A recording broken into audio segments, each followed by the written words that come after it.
ছোটকালে আমরা দেখতাম গরু মারা যেত যখন শকুন আসতো তখন। এখন গরু আর মরে না, শকুন আর দেখা যায় না। আর শকুনকে আল্লাহ তাআলা এত গভীর ঘ্রাণ শক্তি দিয়েছে, ও হাজার হাজার স্কোয়ার ফিট উপর থেকে বুঝতে পারে আগরদাড়ি ইউনিয়নের বক্সর আর কোন ওয়ার্ডে গরু এখন কোন মৌজায় কিভাবে মরে শুয়ে আছে। ও একবারে ঠিক জায়গা মতো ল্যান্ডিং করে। মুসলমানরা যেদিন আল্লাহর কোন ডাইরেক্ট নিষেধাজ্ঞাকে অমান্য করে, ইসলামী তাহজিব আর তামাদ্দুনের ধার না ধরে, ইসলামী তাহজিব তামাদ্দুনকে মাটির সাথে মিশিয়ে দিয়ে দাম্ভিকতার সাথে ইহুদিদের সাথে আর খ্রিস্টানদের সাথে হাতে হাত মিলিয়েছে, ইহুদিদের সাথে মেয়েকে বিয়ে দিয়েছে, খ্রিস্টানদের সাথে ছেলেকে বিয়ে দিয়েছে, আর নিজের জাতির আলেমদের নামে মিথ্যা মামলা দিয়ে কারাগারের ভিতরে আয়না ঘরে ঢুকিয়ে রেখেছে। ঠিক সেই দিন থেকে বিজাতির পায়ের লাথি মুসলমানদের কপালে ঢুকেছে। আজ আফসোস লাগে, দুঃখ লাগে, কষ্ট লাগে, পরিতাপের সাথে বলতে হয়, লজ্জার সাথে বলতে হয়, 200 কোটি মুসলমান আজ পৃথিবীতে বাস করে, 200 কোটি মুসলমান আজ পৃথিবীতে বাস করে। মুসলমানের কাছে পারমাণবিক অস্ত্রও আছে। 200 কোটি মুসলমান, প্রায় 57টি মুসলিম রাষ্ট্র। এই 57টি মুসলিম রাষ্ট্র যদি আজকে এক টেবিলে বসত, ইসরায়েলকে ঐক্যবদ্ধ হয়ে একটা মেসেজ দিত, ইসরায়েল স্টপ দেয়ার, ইসরায়েল ওখানেই থামো, আরেকটি কদম সামনে ফেলবে না, আরেকটি গুলি যদি আমার মাসুম বাচ্চাদের বুকের মধ্যে লাগে, আরেকটি গুলি যদি আমার মুসলিম বোনের বুকের মধ্যে লাগে, আরেকটি গুলি যদি আমার মুসলিম ভাইয়ের বুকের মধ্যে লাগে, 200 কোটি মুসলমান এক হয়ে ময়দানে আনবো। পৃথিবী থাকবে কি থাকবে না দেখবো না। মুসলমানদের 57টি রাষ্ট্রের রাষ্ট্রপ্রধান এক টেবিলে বসে যদি এই ঘোষণা দিতে পারত, আল্লাহ কসম করে বলছি বিশ্বের মানচিত্র থেকে ইসরায়েলের নাম নিশানা মাটির সাথে মিশে যেত। বকচরা পশ্চিম পাড়া শাহীদগাহ কমিটি আয়োজিত আজকের 13তম বার্ষিক তাফসীরুল কোরআন মাহফিল 2025 মুকাররম মুহতারাম মুআজ্জাজ রেসপেক্টেড অনারেবল সম্মানিত সভাপতি, বিশিষ্ট শিক্ষাবিদ, প্রখ্যাত ইসলামী চিন্তাবিদ, ইসলামী আন্দোলনের অকুতোভয় মুজাহিদ আলহাজ মাওলানা আব্দুস সামাদ সাহেব, সহচুপার বকচরা আহমদিয়া দাখিল মাদ্রাসা, আতালাল্লাহু উমরাহু ওয়া বারাকাল্লাহু ফি হায়াতিহি ওয়া ক্বাব্বালাল্লাহু সাইরা আমালিহি। আমরা চিৎকার করে বলছি আল্লাহুম্মা আমিন। বিশেষ অতিথি বাংলাদেশ জামাত ইসলাম জেলা কর্ম পরিষদ সদস্য, ইসলামী আন্দোলনের বীর মুজাহিদ, দীর্ঘ ত্যাগ তিতিক্ষা উপেক্ষা করে আল্লাহর দ্বীনের ঝান্ডাকে জীবনের রিস্ক নিয়ে যারা বছরের পর বছর আপনাদের নেতৃত্ব দিয়েছেন, মাওলানা শাহাদাত হোসাইন সাহেব, আল্লাহ পাক হুজুরের হায়াতের মধ্যে বারাকাত দান করুন। জনাব মোহাম্মদ কবির হোসেন মিলন, জনাব মুসাফফুজ্জামান মুকুল, আল্লাহ পাক উভয়কে কবুল করুন, জোরে করুন আমিন। দূরদরাজ থেকে আসা ধুলির আসনে বসা আগত স্বাগত সুচিন্তিত শিক্ষিত সম্মানিত মুরব্বিয়ানে কেরাম, মুস্তাফা মুজাহিদ খালিদ তারিক সাইফুল্লাহর উত্তরসূরি নওজোয়ান প্রিয় যুবক ভাইয়েরা, সমবয়সী বন্ধুরা, স্নেহের কচিকাচা অনুজবৃন্দ, পর্দার অন্তরালে অবস্থানরত সর্বগুণী গুণান্বিতা পর্দানিশিনী আমার মা এবং বোনেরা, আলোচনার শুরুতে অন্তরের গহীন কন্দর থেকে আপনাদের উদ্দেশ্যে জ্ঞাপন করছি আন্তরিক মোবারক ইসলামী রীতিনীতি অনুযায়ী আসসালামু আলাইকুম ওয়া রাহমাতুল্লাহি ওয়া বারাকাতুহু। হৃদয়ের সবটুকু ভাব আবেগ প্রেম এবং ভালোবাসা কণ্ঠের আগে উদিত করে, আবেগ আর অনুপ্রাণিত কণ্ঠে অবনত মস্তকে প্রশান্ত চিত্তে কালিমাত করা দেওয়ার লক্ষ্যে হৃদয়ে গচ্ছিত সবটুকুন ভক্তি, শরীরে সঞ্চিত সবটুকুন শক্তি একত্রিত করে নওজোয়ানের মতো নবসাদুল্যের মতো চিৎকার করে সকলে মিলে একবার বলছি আলহামদুলিল্লাহ। ভাইরা আমার, যে সময় আজকে আমরা এখানে বসে আছি, এ সময় ফিলিস্তিনে বম্বিং চলছে। পৃথিবীর ইতিহাসের সবচাইতে নারকীয় হত্যাযজ্ঞ পরিচালিত হচ্ছে। বোমার আঘাতে ছিন্ন বিচ্ছিন্ন দেহের অঙ্গ প্রত্যঙ্গ গুলো বাতাসে উঠছে। জীবন্ত মানুষ বোমার বিস্ফোরণে উপরে উঠে যাচ্ছে। 80,000-এর মতো মানুষ প্রায় এবারের আক্রমণে তারা হত্যা করতে যাচ্ছে। লক্ষাধিকে মানুষের বেশি তারা পঙ্গু করে ফেলে দিয়েছে। 60,000-এর বেশি শিশুকে তারা হত্যা করেছে এ যাবৎকাল। প্রতিদিন প্রায় 150-র বেশি শিশুকে তারা হত্যা করছে, পত্রিকা রিপোর্ট বলছে। অথচ মুসলমানরা আজকে নির্ভেজাল মুনাফিক খাঁটি বেঈমান এর ভূমিকা পালন করছে। আফসোস লাগে। ছোটকালে আমরা দেখতাম গরু মারা যেত যখন, শকুন আসতো তখন। এখন গরু আর মরে না, শকুন আর দেখা যায় না। কেমনে দেখা যাবে? 800 টাকা গরু গোশতের কেজি। গরু ভুল করে যদি 2 বার ডাক দেয়, বাড়ির মালিক ঘর থেকে বাইরে হওয়ার সময় দাও সাথে করে নিয়ে ভেঙে যায়। বেশি সমস্যা হলে ওখানেই বিসমিল্লাহ আল্লাহ, ঠিক না? আর শকুনকে আল্লাহ তাআলা এত গভীর ঘ্রাণ শক্তি দিয়েছে, ও হাজার হাজার স্কয়ার ফিট উপর থেকে বুঝতে পারে আগরদাড়ি ইউনিয়নের বক্সর আর কোন ওয়ার্ডে গরু এখন কোন মৌজায় কিভাবে মরে শুয়ে আছে। ও একবারে ঠিক জায়গা মতো ল্যান্ডিং করে, ঠিক না? কথা বলেন না কেন? ঠিক না? গরু মারা গেল, শকুন আসলো, অনন্য পশু পাখি সবাই আসলো। মাটির তলের ইঁদুর মনে করলো আমার মাথার উপরে মনে হয় কিয়ামত কায়েম হয়ে গেছে। এত মানুষ কেন? এত শব্দ কেন? ইঁদুর তখন মাটির তল থেকে উপরে উঠে দেখে না, আসলে গরু মারা গেছে। শকুন সহ বিভিন্ন প্রাণী খেতে এসছে। ইঁদুর তখন শকুনকে প্রস্তাব দিচ্ছে, শকুন ভাই তুমি থাকো উপরে আর আমি থাকি মাটির গর্তের ভিতরে। তোমার সাথে কি আর আমার সবসময় সাক্ষাৎ হয়? এই কালে ভাদ্রে গরু মরে যখন তোমার আমার সাক্ষাৎ হয়, তখন আমি একটু তোমার সাথে বন্ধুত্ব স্থাপন করতে চাই। শকুন তখন বলছি, ইঁদুরের সাথে কেমনে বন্ধুত্ব করতে হয় এটা তো আমার জানা নাই। ইঁদুরের সাথে কেমনে বন্ধুত্ব করতে হয় এটা তো আমার জানা নাই। ইঁদুর তখন বলছে, রশি নাও, একটি পাশ বাঁধো তোমার পায়, আরেকটি পাশ বাঁধি আমার পায়, 2 জন মিলে বন্ধু হয়ে যায়। রশির একটি পাশ ইঁদুরের পায়ে বাঁধা হলো, আর একটি পাশ শকুনের পায়ে বাঁধা হলো। এলাকার কুকুর সমিতির সভাপতি, সবচেয়ে মোটা কুকুর, 3 মণের বেশি ওজন, বুঝেন তো। 2 দিন হলো কোনো খাবার পায় না। হঠাৎ করে কে যেন কানে কানে বলছে, আর এক কুকুর চেয়ে, তোমার ওয়ার্ডে গরু মারা গেছে, শকুন সহ সব পাখিরা খেতে আসছে, আজ 2 দিন হলো, তোমার কি এই খবর কেউ বলেছে? না তো বলে 80 কিলোমিটার বেগে দৌড় দিছে। বুঝি থাকলে বলেন তোর মেজাজ ভালো না খারাপ? শকুন গরু খেতে খেতে হঠাৎ করে পিছন দিকে তাকিয়ে দেখে জানের দুশ্মন কুত্তা যে কায়দায় দৌড়াচ্ছে, ও আমারে খাবে আগে, গরু খাবে পরে। যান বাঁচানোর জন্য শকুন তখন উঠে বসলো গাছের ডালে। বুঝি থাকলে বলেন রশি বাঁধা কার সাথে? আরো জোরে বলেন। তাহলে ইঁদুরের পরিণতি তখন কি? ইঁদুর ডান পাশের গায়ে বাড়ি খায়, এক গাছের গায়ে বাড়ি খায় কয়টা, বাম পাশের আরেক গাছের গায়ে বাড়ি খায় কয়টা।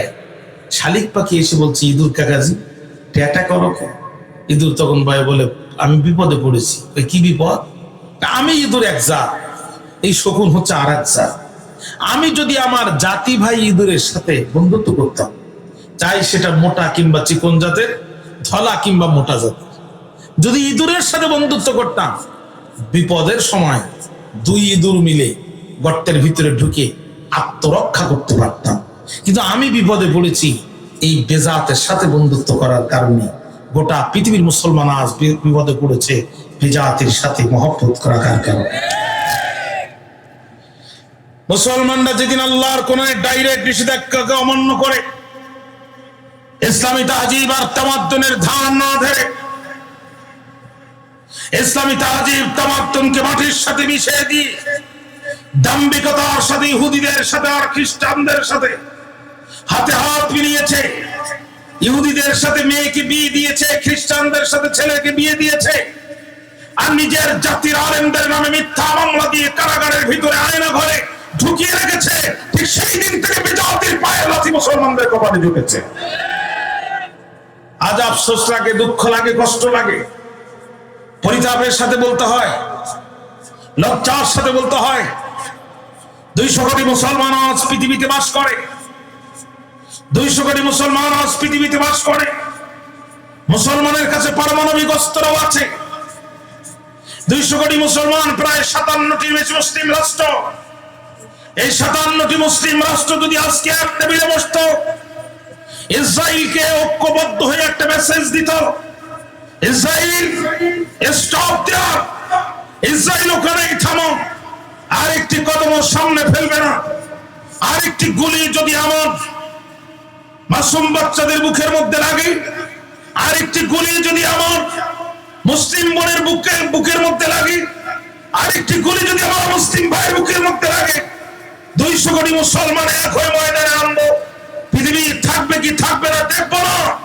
মুসলমানদের 57টি রাষ্ট্রের রাষ্ট্রপ্রধান এক টেবিলে বসে যদি এই ঘোষণা দিতে পারত, আল্লাহ কসম করে বলছি বিশ্বের মানচিত্র থেকে ইসরায়েলের নাম নিশানা মাটির সাথে মিশে যেত। কিন্তু দুঃখজনক হলেও সত্য,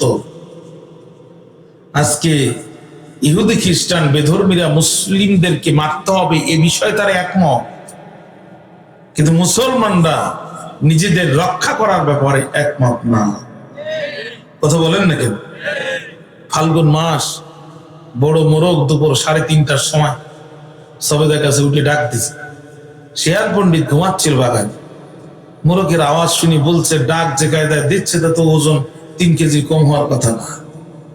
এখন একবার ডাকলে সহ্য করা যায়, বারবার যদি শিয়ালের সামনে মোরগ এভাবে ডাকে, শিয়ালের কি আর সহজে সহ্য করা সম্ভব? শিয়াল শেষ পর্যন্ত জীবনের রিস্ক নিয়ে গাছের নিচে এসে বলছে, ভাগিনা যে আজান দিছ, নামাজ না পড়তে এসে পারলাম না, নামও নামাজ পড়েনি। মোরগ কয়, মামা জোহরের নামাজ না আসরের নামাজ? কয়, তোমার কণ্ঠ শুনে পাগল হয়ে গেছি, জোহর আসর চিন্তা করার সময় পাইনি, কথা বাড়াইও না, নামও নামাজ পড়বো। শিয়াল তখন বলছে, মামা আমি, মোরগ তখন বলছে, মামা আমি মুয়াজ্জিন মানুষ, ধান পাই আজান দিয়ে খাই, নামাজ পড়ানোর দায়িত্ব আমার না, ওর জন্য ইমাম ঠিক করা আছে। যদি জোহর পড়তে আসেন 30 মিনিট অপেক্ষা করেন, আর যদি আসর পড়তে আসেন 15 মিনিট অপেক্ষা করেন। 14 মিনিট পার হয়ে গেছে, কেউ আসে না। শিয়াল বুদ্ধি খাটায় বললো, ভাগিনা মাঝে মাঝে ইমাম যদি না আসে, মুয়াজ্জিন যে নামাজ পড়ায় সে, অর্থাৎ তুমি নামো, নামাজ আদায় করি। শিয়াল মোরগ দেখলো তো আমাকে না খেয়ে যাবে না। মোরগ হঠাৎ করে তাকে দেখে জানের দুশ্মন কুত্তা, বাচ্চা দিতে দিতে ছোট হয়ে গেছে, গায়ের চামড়া উঠে গেছে, খুব স্পিরিটে দৌড় মারে। আমাদের আঞ্চলিক ভাষায় এটাকে খেগি কুত্তা বলে। খেগি কুত্তা এমন জোরে দৌড় মারতেছে, তখন মোরগ একটার পর একটা ডাল নিচে নামতেছে আর বলতেছে, মামা বলছিলাম না আমাদের ইমাম বড় দায়িত্ববান ইমাম, ওই যে দেখেন 1 মিনিট দেরি হয়ে গেছে তো দৌড়াচ্ছে কেমন। শিয়াল তাকায় দেখে কুত্তা, শিয়াল তখন দিছে দৌড়। মোরগ কয়, কই যান, নামাজ পড়বেন না? তোর ইমাম দেখি আমার উজু ছুটে গেছে। আজকে 200 কোটি মুসলমান যদি ঐক্যবদ্ধ হয়ে এভাবেই দাঁড়াতো, ফিলিস্তিনের একটি শিশুর জীবন নষ্ট করার ক্ষমতা ইসরায়েলের হতে না। আফসোস লাগে, কোন নাপাক মানুষের হাতে ফিলিস্তিনকে আল্লাহ তাআলা বিজয় দেবেন না। হযরত ওমর রাদিয়াল্লাহু তাআলা ফিলিস্তিন বিজয় করেছিলেন, তার প্রতিনিধিকে পাঠিয়েছিলেন, তৎকালীন নাম ছিল জেরুজালেম। ওমরের চিঠি নিয়ে প্রতিনিধি জেরুজালেমে যাওয়ার সাথে সাথে জেরুজালেমের খ্রিস্টান শাসক ওমরের প্রতিনিধিকে গ্রেফতার করে কারাগারে নিক্ষেপ করার পরে তার মাথায় হুশ আসলো, এ ওমর তো যেন তেন ওমর না, এ ওমর যে রাস্তা দিয়ে একবার যায়, শয়তানও 3 দিন ওই রাস্তা দিয়ে যায় না। অতএব এই ওমর যদি তা টের পায় যে আমি তার প্রতিনিধিকে কারাগারে ঢুকিয়েছি, তাহলে আমার খবর আছে। এই উপলব্ধি হওয়ার পরে সে একটা চিঠি লিখলো, হযরত ওমরকে ইনভাইট জানিয়ে মদিনাতে চিঠি পাঠায় দিল। খ্রিস্টান রাষ্ট্রের রাষ্ট্রপতির বার্তাবাহক, রিপ্রেজেন্টেটিভ মদিনাতে আসার পরে বলতেছে, তোমাদের ওমর কোথায়? লোকজন বলতেছে, ওই যে দেখো মসজিদে নববী, আমাদের ওমরকে ওখানে পাবে। ওই কেন, তার গণভবন নাই, সংসদ ভবন নাই? বলছে না, ধুলার উপরে ধুলার উপরে কাত হয়ে হাতের উপরে মাথা রেখে বিশ্রাম করছে, উপরে খেজুরের পাতা দিয়ে ছাউনি আছে, ওখানে হযরত ওমরকে পাবো। মসজিদে নববীর সামনে এসে একটা ছোট্ট বাচ্চাকে জিজ্ঞাসা করতে যাচ্ছে, তোমাদের ওমর কোথায়? পিচ্ছি বলছে, ইদানিং কি চোখে কম দেখো নাকি?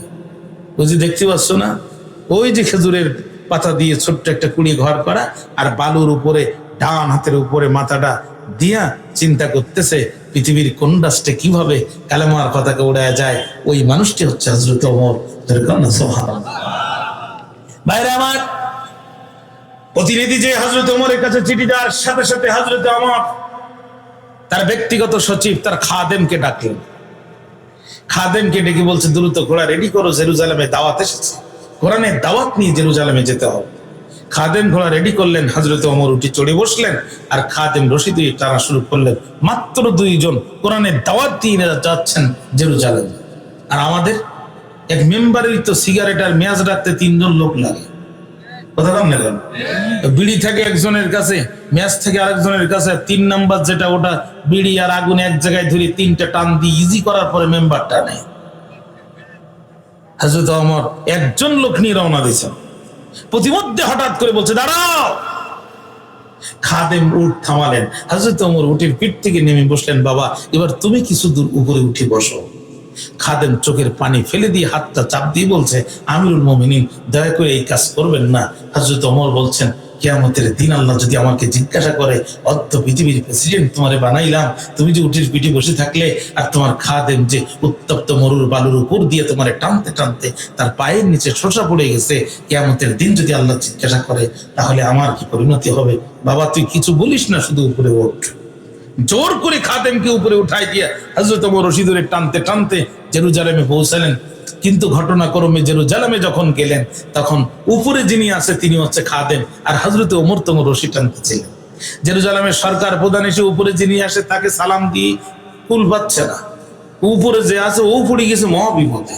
ও বলতে পারছে না যে আমি না, নিচে যিনি আছে উনি, ও বলতে পারছে না। শেষ পর্যন্ত উপর থেকে বলছে, দেখেন আপনারা আমাকে সালাম দিচ্ছেন, আমি ওমর না, রশি ধরে যিনি দাঁড়িয়ে আছেন উনি ওমর। ওরা তো অবাক হয়ে গেল, অর্ধ পৃথিবীর প্রেসিডেন্ট রশি ধরে উট টানে আর কর্মচারী বসে থাকে উটের উপরে। এটা কোন ইসলাম? এই যদি ইসলাম হয়, আপনাদের বিরুদ্ধে অস্ত্র চালানো আমাদের পক্ষে সম্ভব নয়। কালেমা পড়া দেন। প্রেসিডেন্ট মিনিস্টাররা কালেমা পড়ে গেল। জেরুজালেমে হযরত ওমরের নেতৃত্বে কোরআনের পতাকা উড়ে গেল। আরেকবার বিজয় করেছিলেন গাজী সালাউদ্দিন আইবি। আপনাদের কষ্ট হচ্ছে আমার মনে হচ্ছে, একটু জবাব টবাব দেন। ইদানিং আপনারা আগর দাড়ির লোকে তো ঠান্ডা হয়ে গেলেন কেন? একটু জবাব দেন। মনোযোগ আছে কি আমার দিকে? হ্যাঁ, গাজী সালাউদ্দিন আইবি ক্রুসেডের যুদ্ধে খ্রিস্টান কমান্ডাররা পাখির মতো মুসলমান মারছে আর কলার ভেলার মতো রক্তের উপরে ভাসায় দিচ্ছে। মুসলমানদের এই দুরবস্থা দেখি গাজী সালাউদ্দিন আইবির নেতৃত্বে অল্প কিছু টকবকে তরুণ যুবক প্রতিরোধ গড়ে তুললেন। অস্ত্র নাই, গোলা বারুদ নাই, তীর গুলতি আর ইটের সুর, ইটের খোয়া দিয়া আর তীর গুলতি দিয়া কামানের গোলা বারুদের সামনে প্রতিরোধ গড়ে তুললেন গাজী সালাউদ্দিন আইবি। খ্রিস্টানদের তাবুতে খবর হয়ে গেল যে মুসলমানদের কিছু যুবকেরা এভাবে প্রতিরোধ গড়ে তুলেছে। খ্রিস্টান প্রধান তার কমান্ডারকে ডাক দিয়ে বলছে, এই মুসলিম যুবকদের বিদায় দিতে তোমাদের কত সময় লাগবে? একজন বলছে, দায়িত্ব আমার দেন, সকালে নাস্তার আগে কাম শেষ করে ফেলবো। ঠিক আছে, তুমি যাও। সকালে ব্রেকফাস্টের সময় গেল, দুপুরে লাঞ্চের সময় গেল, রাতে ডিনারের সময় গেল, পরে আরো 3 দিন পার হয়ে গেল, কমান্ডার ফিরে আসে না। আর একজন কমান্ডারকে পাঠালো ওর খোঁজ নেও। ও চিঠি লিখলো, সেনাপতি, মনে করেছিলাম ব্রেকফাস্টের আগে এই মুসলিম যুবকদেরকে মাটির সাথে মিশিয়ে আপনার কাছে আসবো, কিন্তু মুসলমানদের কাছে তরবারি নাই, গোলা বারুদ নাই, কিন্তু আমাদের কামানের সামনে সামান্য তীর গুলতি আর ছোট্ট ইটের খোয়া দিয়ে তারা যে প্রতিরোধ করে তুলেছে, অর্ধেক সৈন্য আমি হারিয়ে ফেলেছি। সম্ভবত আমি আর জীবন নিয়ে আপনার কাছে ফিরে আসতে পারবো না। ইতিমধ্যে খ্রিস্টানদের সেনাপতি অসুস্থ হয়ে গেল। শত শত ডাক্তার কবিরাজ চিকিৎসা করে ব্যর্থ হয়ে গেল। খ্রিস্টানদের তাবুতে সাইনবোর্ড টানায় দেওয়া হলো। এনিয়ন কেউ কি আসো, আমাদের সেনাপতিকে সুস্থ করতে পারবে, মোটা অঙ্কের পুরস্কার দেওয়া হবে। মাথার মধ্যে পাকড়ি, মুখে রুমাল দিয়ে ঢেকে একজন যুবক ঢুকলেন, খ্রিস্টান সেনাপতিকে সেবা দিলেন। আল্লাহর করম এবং ফজলে খ্রিস্টানদের সেনাপতি সুস্থ হয়ে গেল। যুবকটি যখন তাবু থেকে বেরোচ্ছে, পিছন দিক থেকে সেনাপতি ডাক দিয়ে বলছে, দাঁড়াও, দাঁড়াও। শত শত ডাক্তার কবিরাজ যেখানে ব্যর্থ, সেখানে তোমার ট্রিটমেন্টে আমি সুস্থ হলাম, আর পরিচয় না নিয়ে, পুরস্কার না নিয়ে তুমি চলে যাচ্ছ। একটু অকৃতজ্ঞ মনে করলে কেন আমাকে? দাঁড়াও, তোমার পুরস্কার আছে, নিয়ে যাও। তুমি কে শুধু পরিচয়টা দিয়ে যাও, আমি পুরস্কার তোমার বাসায় পৌঁছায় দেব। যুবকটি বলছে, আমি ট্রিটমেন্ট করেছি, আপনি সুস্থ হয়েছেন, এখানেই থামেন। না, তোমার পরিচয় দিয়ে যাও। বারবার যখন পরিচয়ের চাপ দিয়েছে, যুবকটি পিছন দিকে ফিরে মুচের কাপড়টি খুলে পাগড়ি মতো লম্বা দেহের সুঠাম যুবক বলছে, সেনাপতি, শুধুমাত্র বাইতুল মাকদাসের রাজত্ব করার জন্য নিরপরাধ মুসলমানদেরকে পাখির মতো মারছেন আর কলার ভেলার মতো ভাসিয়ে দিচ্ছেন। আমি হলাম ওই মুসলমানদের সেনাপতি কাজী সালাউদ্দিন আইবি।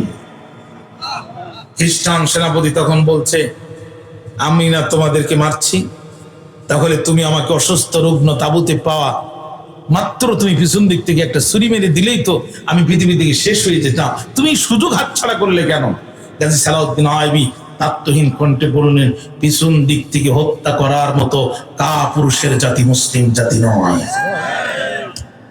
পিছন দিক থেকে আপনাকে হত্যা করার মতো কাপুরুষের জাতি মুসলিম জাতি নয়। আপনাকে ট্রিটমেন্ট করেছি, আপনি সুস্থ হয়েছেন, আসেন যুদ্ধের ময়দানে লড়াই হবে। আপনার কামানার গোলা বারুদ আছে, আমার ইটের সরকি আর তীর গুলতি আছে, জীবন দিয়ে এটা দিয়ে মোকাবেলা করে বাইতুল মাকদাসকে উদ্ধার করব। খ্রিস্টান সেনাপতি বলছে, এই যদি তোমার ক্যারেক্টার হয়, এই যদি তোমার চরিত্র হয়, তোমার বিরুদ্ধে যুদ্ধ করা আমার পক্ষে সম্ভব নয়। গাজী সালাউদ্দিন আইবি সেই দিন সামান্য কিছু যুবক নিয়ে তীব্র আন্দোলন গড়ে তুলে বাইতুল মাকদাসকে উদ্ধার করেছিলেন। কিন্তু কয়েক বছর যেতে না যেতেই খ্রিস্টানরা আবার বাইতুল মাকদাস দখল করে গাজী সালাউদ্দিন আইবির কবরে লাথি মেরেছিল আর বলেছিল, সালাউদ্দিন, কবর থেকে উঠে দেখ, তোর বাইতুল মাকদাস আমরা আবার দখল করে ফেলেছি। আফসোস, পরিতাপের বিষয় প্রিয় ভাইয়েরা, গোটা পৃথিবীর যেদিকে তাকাবেন সকালে সূর্য উঠতে দেরি হয়, মুসলমানের রক্ত জমিনে ঝরতে দেরি হয় না। আজ ফিলিস্তিনের এই দৃশ্য শুধু মোবাইলে দেখেন, একটাবার আপনার কোলে বসে থাকা সন্তানটাকে ওখানে কল্পনা করেন, একটাবার আপনার পাশে শুয়ে থাকা আপনার ছেলেটাকে ওখানে কল্পনা করেন, একটাবার আপনার ঘরের বারান্দায় শুয়ে থাকা আপনার বাবাকে ওখানে কল্পনা করেন। আজ গাদ্দার, কত বড় গাদ্দার হয়ে গেছি আমরা মুসলিম জাতি। এই নবীজির উম্মত এত বড় গাদ্দার পৃথিবীর ইতিহাসে আর কখনো ছিল না, এত বড় দয়াময়হীন আর পৃথিবীতে কোথাও ছিল না। 200 কোটি মুসলমান, 57টি মুসলিম রাষ্ট্রের রাষ্ট্রপ্রধান আজ যদি ঐক্যবদ্ধ হয়ে একটা বিবৃতি পর্যন্ত দিতে পারলো না, এর চেয়ে পরিতাপ, এর চেয়ে দুঃখের বিষয় আর কিছু হতে পারে না। আমরা অর্ধ পৃথিবী শাসন করেছি, হযরত ওমর অর্ধ পৃথিবী শাসন করেছে, আমাদের নবী সাল্লাল্লাহু আলাইহি ওয়াসাল্লাম গোটা পৃথিবী শাসন করেছে, 4 জন মহান প্রেসিডেন্ট গোটা পৃথিবীকে রুলিং করেছে, তারা শাসন করেছে পৃথিবী। 2 জন ছিলেন অমুসলিম, 2 জন ছিলেন আল্লাহ বিশ্বাসী, তার মধ্যে একজন হচ্ছে আল্লাহর পয়গম্বর হযরত সুলাইমান আলাইহিস সালাম। 2.5 বর্গ মাইল ব্যাপী বিশাল সিংহাসন ছিল তার। এই সিংহাসনে তিনি পরিভ্রমণ করতেন গোটা পৃথিবী। একটি ইঞ্জিন ছিল না, 1 litre diesel, petrol, octane, kerosene, LPG, CNG কিছুই ছিল না। বাতাসকে আল্লাহ তাআলা তার অনুগত করে দিয়েছিলেন, বাতাসে করে তিনি গোটা পৃথিবী পরিভ্রমণ করতেন। সুবহানাল্লাহ বলতে মন চায় না? আপনাদের কষ্ট হচ্ছে আমার মনে হচ্ছে। শাসা একটা শব্দ হচ্ছে, এটা কিসের শব্দ? মাইকের শব্দ? এখানে একটা শব্দ হচ্ছে। বাইরে আমার মনোযোগ আছে আমার দিকে? বাইরে আমার 1 লিটার কেরোসিন, পেট্রোল লাগতো না, বাতাসকে আল্লাহ তার অনুগত করে দিয়েছিলেন। আমাদের আজকে মঞ্চের উপরে একটি কাপড়ের হলো একটা সামিয়ানা আছে, ছাদ আছে।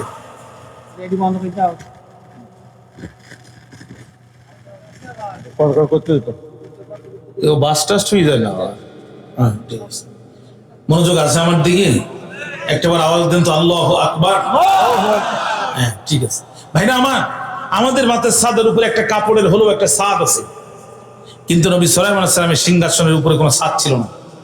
পাখিগুলো ডানা দিয়ে দিয়ে ডানার সাথে ডানা মিলিয়ে গোটা সিংহাসনটিকে ছায়া প্রদান করত। আরো জোরে কন না কেন? সুবহানাল্লাহ।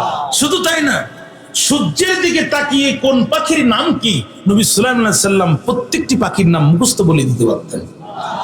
এই পাখিগুলোর ভিতরে ভেরি পাওয়ারফুল বার্ড, সবচেয়ে শক্তিশালী পাখির নাম হচ্ছে হুদহুদ। কি নাম বললাম? হুদহুদের পরিচয় দিতে গিয়ে তাফসীর ইবনে কাসিরের মধ্যে হাফেজ ইমাদউদ্দিন ইবনে কাসির রাহমাতুল্লাহ আলাইহি বলেন, কানাল হুদহুদ মুহান্দিসান ইয়াদুল্লু সুলাইমান আলাইহিস সালাতু ওয়াস সালাম আলাল মা। হুদহুদ ছিল ভূতাত্ত্বিক ইঞ্জিনিয়ার, আর তার দায়িত্ব ছিল সে নবী সুলাইমান আলাইহিস সালামকে পানির খবর দিত। জোরে কর না সুবহানাল্লাহ। পানি ফুরায় যেত যখন, নবী সুলাইমান বলতেন তখন, রে হুদহুদ পাখি, দেখো তো দেখি কোথাও পানি পাওয়া যায় নাকি। 1000 স্কয়ার ফিট উপর থেকে হুদহুদ পাখি মাটির দিকে দেখি, ডাক দিয়ে বলতো, গো নবী সুলাইমান, এত স্কয়ার ফিট মাটির নিচে পানি আছে, আপনি খবর নেন। জোরে কন্যা সুবহানাল্লাহ।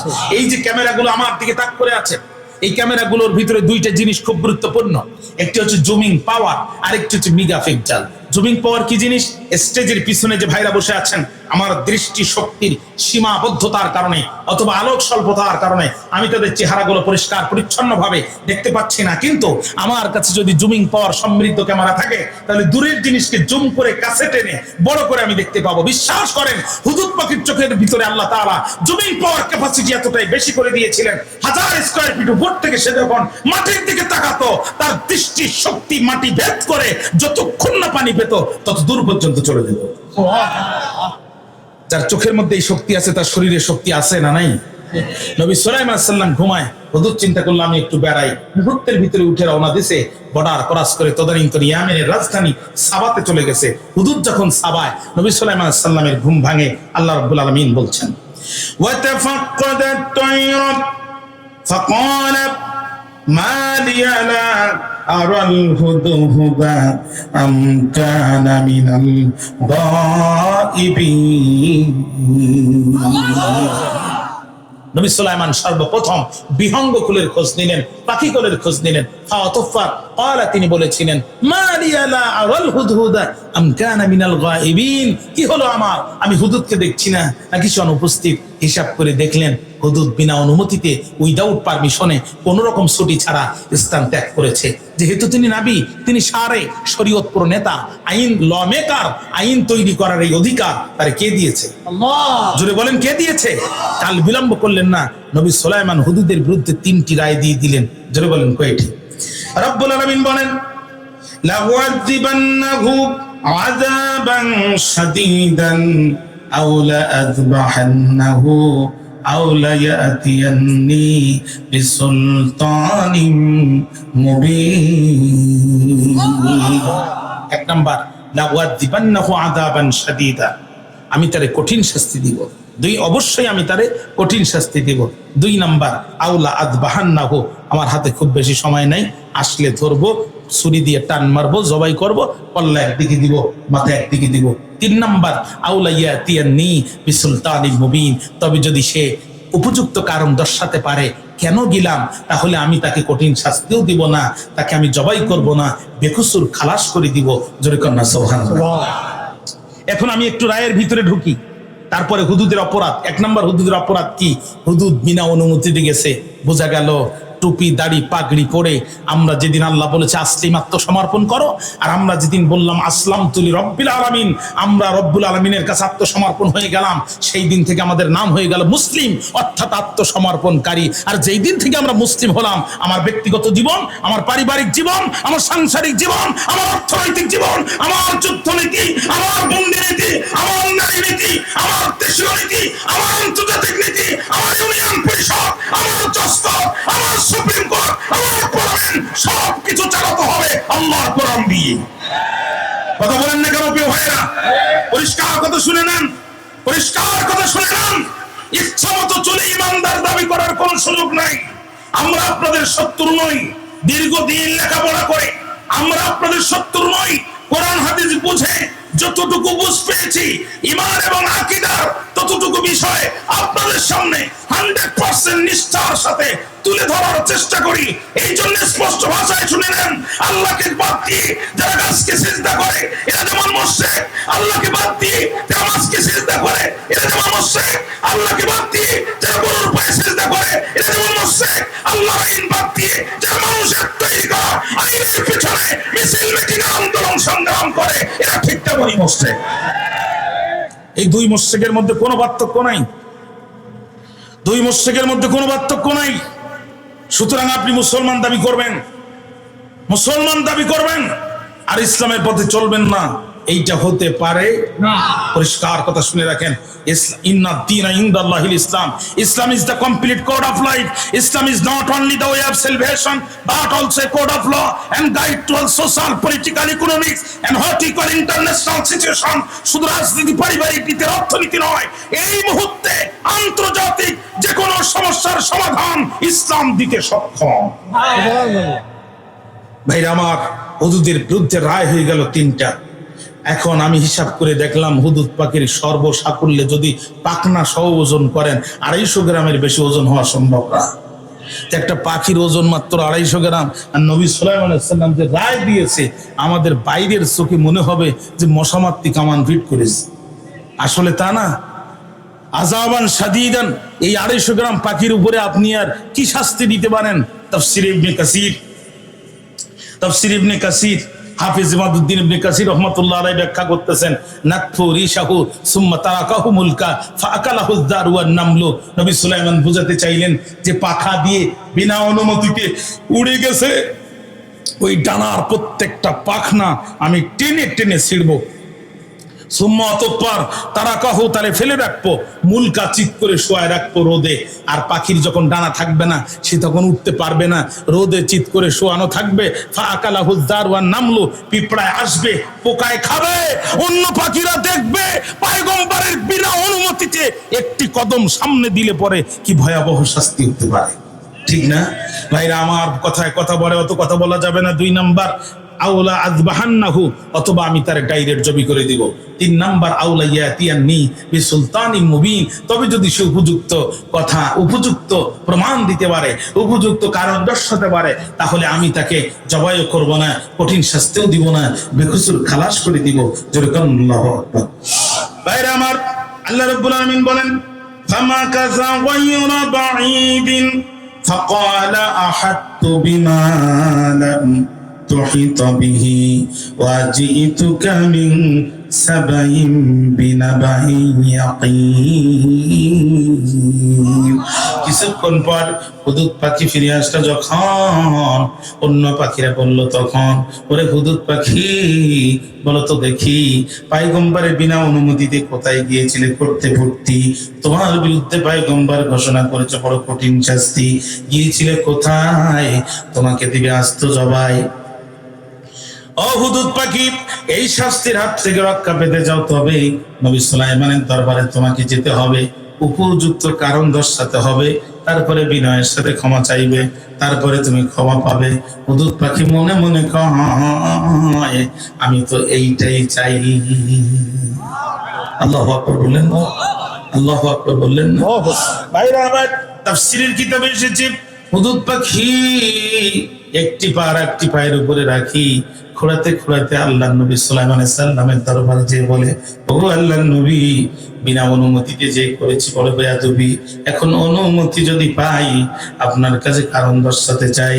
নবী সুলাইমান ডাকতে বলে, হুদুদ পাখি বলো তো দেখি কি বলতে চাও? হুদুদ চিন্তা করলো, তখন এমন বক্তব্য দিতে হবে এখন যাতে আমার কথায় পয়গম্বর সুলাইমান খুশি হয়ে যায়, আমাকে যেন জবাই করার সুযোগ না পায়।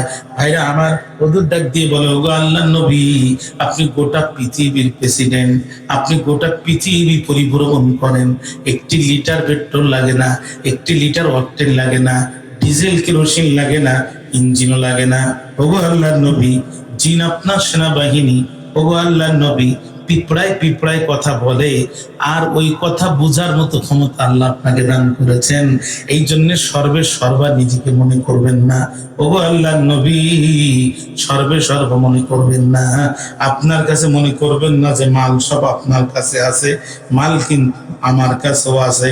আহাত্তু বিমা লাম তুহিত বিহি, আমার কাছে এমন একটি খবর আছে, আমার কাছে এমন একটি নিউজ আছে, আমার কাছে এমন একটি তথ্য আছে, এমন একটি বিষয় আমি অবগত, এই বিষয়ে আপনার বিন্দু মাত্র ধারণা নাই।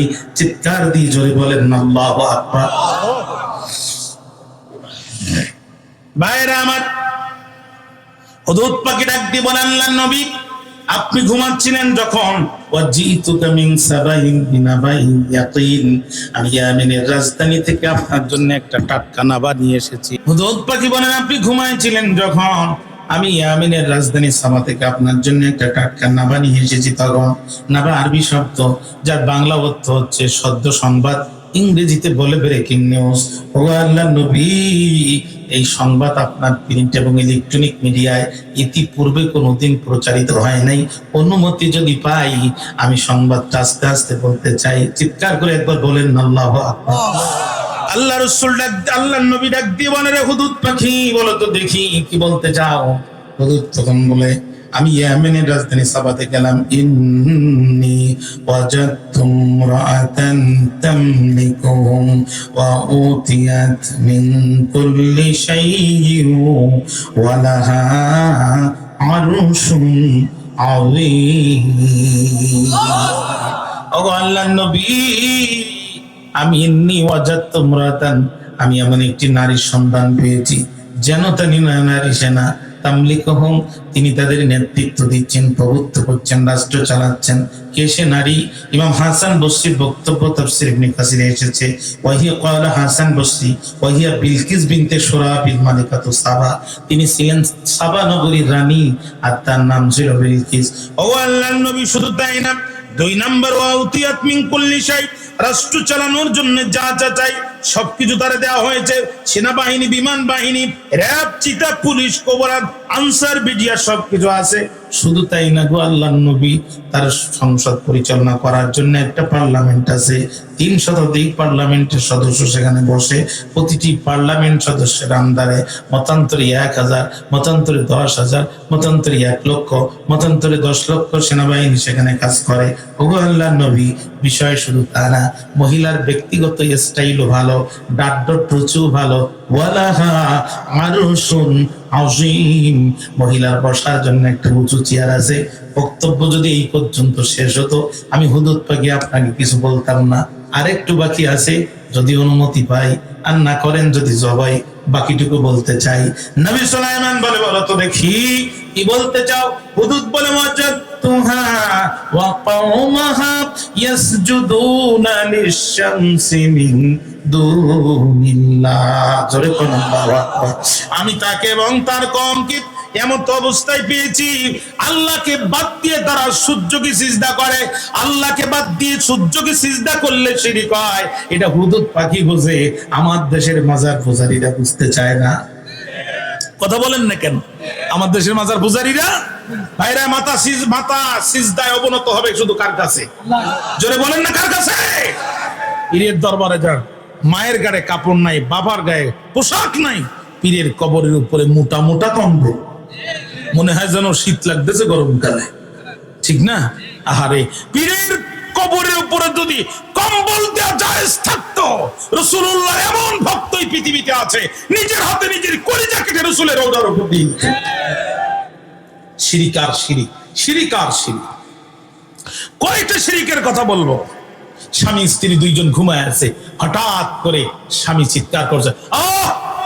বউকে চিল্লাও কেন? কয়েক হারাম শরীফ, কাবা শরীফের ইয়ার ভিতরে কুকুর ঢোকার চেষ্টা করতেছে, আমি রুহানি ফয়েজ দিয়ে এখান থেকে তাড়াচ্ছি। বউ করছে, বাপরে, কোথায় কাবা, কোথায় বাবা, এত বড় পিশাব কবে হলে? সেদিন যে ওদের বাড়ির কলা চুরি করলি। বক্তা বলেন, সভাপতি বলেন, অতিথি বলেন, যে যাই বলেন না কেন, বউয়ের কাছে আমরা কম বেশি সবাই ধরা। এই জন্য প্রফেসর মুর বলেছিলেন, no man in this world, পৃথিবীতে এমন কোন মানুষ নাই যে তার বউয়ের কাছে ধরা উইদাউট প্রফেট মুহাম্মদ সাল্লাল্লাহু আলাইহি সাল্লাম। জোরে করুন না সুবহানাল্লাহ। শুধুমাত্র মুহাম্মদ সাল্লাল্লাহু আলাইহি সাল্লাম বাদে। কারণ আপনার আমার নবী এমন একজন নবী, যার জীবনের বাসর ঘরের গল্প পর্যন্ত হাদিস শরীফে এসেছে। জোরে করুন না সুবহানাল্লাহ। জীবনের সবকিছু শত শত লক্ষ লক্ষ হাজার হাজার হাদিসে তার জীবনের প্রতিটি কাজ, প্রতিটি কর্ম, প্রতিটি কথা, প্রতিটি মৌন সম্মতি রেকর্ড হয়ে আছে। প্রিয় ভাইরা আমার, প্রিয় ভাইরা আমার, এই জন্য প্রফেসর মুর বলছেন, মুহাম্মদ সাল্লাল্লাহু আলাইহি সাল্লাম শুধু সমাজের নেতা ছিলেন না, তিনি ছিলেন সমাজের নেতা, যুদ্ধের ময়দানের নেতা, রাষ্ট্রের নেতা, ঘরেরও নেতা, বউয়েরও নেতা। জোরে করুন না সুবহানাল্লাহ। আম্মা আয়েশা বলছেন, জীবনে বহুবার চেষ্টা করেছি রাসূলুল্লাহকে একটু আগে সালাম দিব, যতবার চেষ্টা করেছি ততবার ফেল করেছি। আমরা যদি চাচাকে বলি, চাচা চাচা আমাকে সালাম দেন, ভাই বাবু বলো কি, আমি একটা বীর মুক্তিযোদ্ধা মানুষ, আমার একটা ইজ্জত আছে না, আমি আগে সালাম দিব। আর আম্মা আয়েশা বলছে, আমি নবীজিকে যতবার আগে সালাম দেওয়ার চেষ্টা করেছি ততবারই ব্যর্থ হয়েছি। রাসূলুল্লাহ প্রত্যেকবারই আমাকে আগে সালাম দিয়েছেন। জোরে করুন না সুবহানাল্লাহ। এখন বউ বলতেছে, এত বড় বিশ্বাস যে তুমি কবে হইলে একটু পরীক্ষা করার দরকার।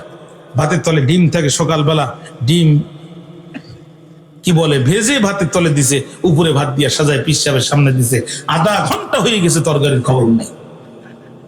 রেগে রাগে ফায়ার পিসায়। আপনারা আবার ভুল বুঝবেন না, আমি কিন্তু হক্কানি দরবারের বিরোধিতা করি না। আপনাদের পাশে মনে হয় খানপুর, খানপুর পিসা বোঝার আমাকে খুব আদর করতাম। আমি যখন খুব ছোট, আমার গোপদাড়ি ওঠেনি, একাধিক মাহফিলে হুজুরের সাথে আমি ওয়াজ করেছি। আল্লাহ হুজুরের কবরকে জান্নাতের বাগান বানায়। মিসকাত শরীফের সচরাচর সাধারণ হাদিসগুলো তিনি বলতেন, প্রত্যেকটা হাদিসের প্রত্যেকটি শব্দের উচ্চারণ কলিজায় যে আঘাত লাগত, ঠিক না? এত তাফসীর তার জবানের ভিতরে আল্লাহ দিয়েছিলেন। আমার ভাইরা খেয়াল করেন, আধা ঘন্টা হয়ে গেছে, বিশাবের সামনে তরকারির খবর নাই, রেগে ফায়ার। বিবি, আল্লাহর ওলির সাথে এত বড় বেয়াদবি। বউ বলছে কারণ কি? ওই ভাত দিলি, আধা ঘন্টা তরকারি দিলি না। বউ বলছে এই তোমার কেরামতি, বাড়িতে বসে খানায় খাবার হিসাব টের পাও, নাকের ডগায় ভাতের তলে ডিম থাকে সে টের পাও না, ভণ্ডামি করার জায়গা পাও না। কথা বল না কেন? কথা বলেন। এই জাতীয় ভণ্ডের অভাব সমাজে আছে। আহারে, মুশরিক বানাচ্ছে, কেউ ফেরে না খালি হাতে খাজা বাবার দরবারেতে। আল্লাহর ধন খাজায় দিয়া আল্লাহ গেছে গায়েব হইয়া। এর চেয়ে প্রকাশ্য শিরিকের বক্তব্য আর কি হতে পারে? প্রকাশ্য শিরিকের বক্তব্য চলছে এই সমাজে, প্রকাশ্যে। কয়টি শিরিকের কথা বলবো প্রিয় ভাইরা? বাংলাদেশের পার্লামেন্ট এক সময় মাথা নিচু করে ঢুকতে হতো। বিশ্ববরণ্য মুফাসসির কোরআন আল্লামা দেলোয়ার সাঈদী আল্লাহর উপরে তাওয়াক্কুল করে পার্লামেন্টে দাঁড়ায় গেলেন। তার দলের লোক কয়জন এটা তিনি খেয়াল করেন নাই। তিনজন মানুষ, সাতক্ষীরার কাজী শামসুর রহমান আর নীলফামারীর মিজানুর রহমান চৌধুরী আর আল্লামা দেলোয়ার হোসেন সাঈদী, গড়ে মাত্র তিনজন। তিনি দাঁড়ায় গেলেন, বাকি আছে দুইজন।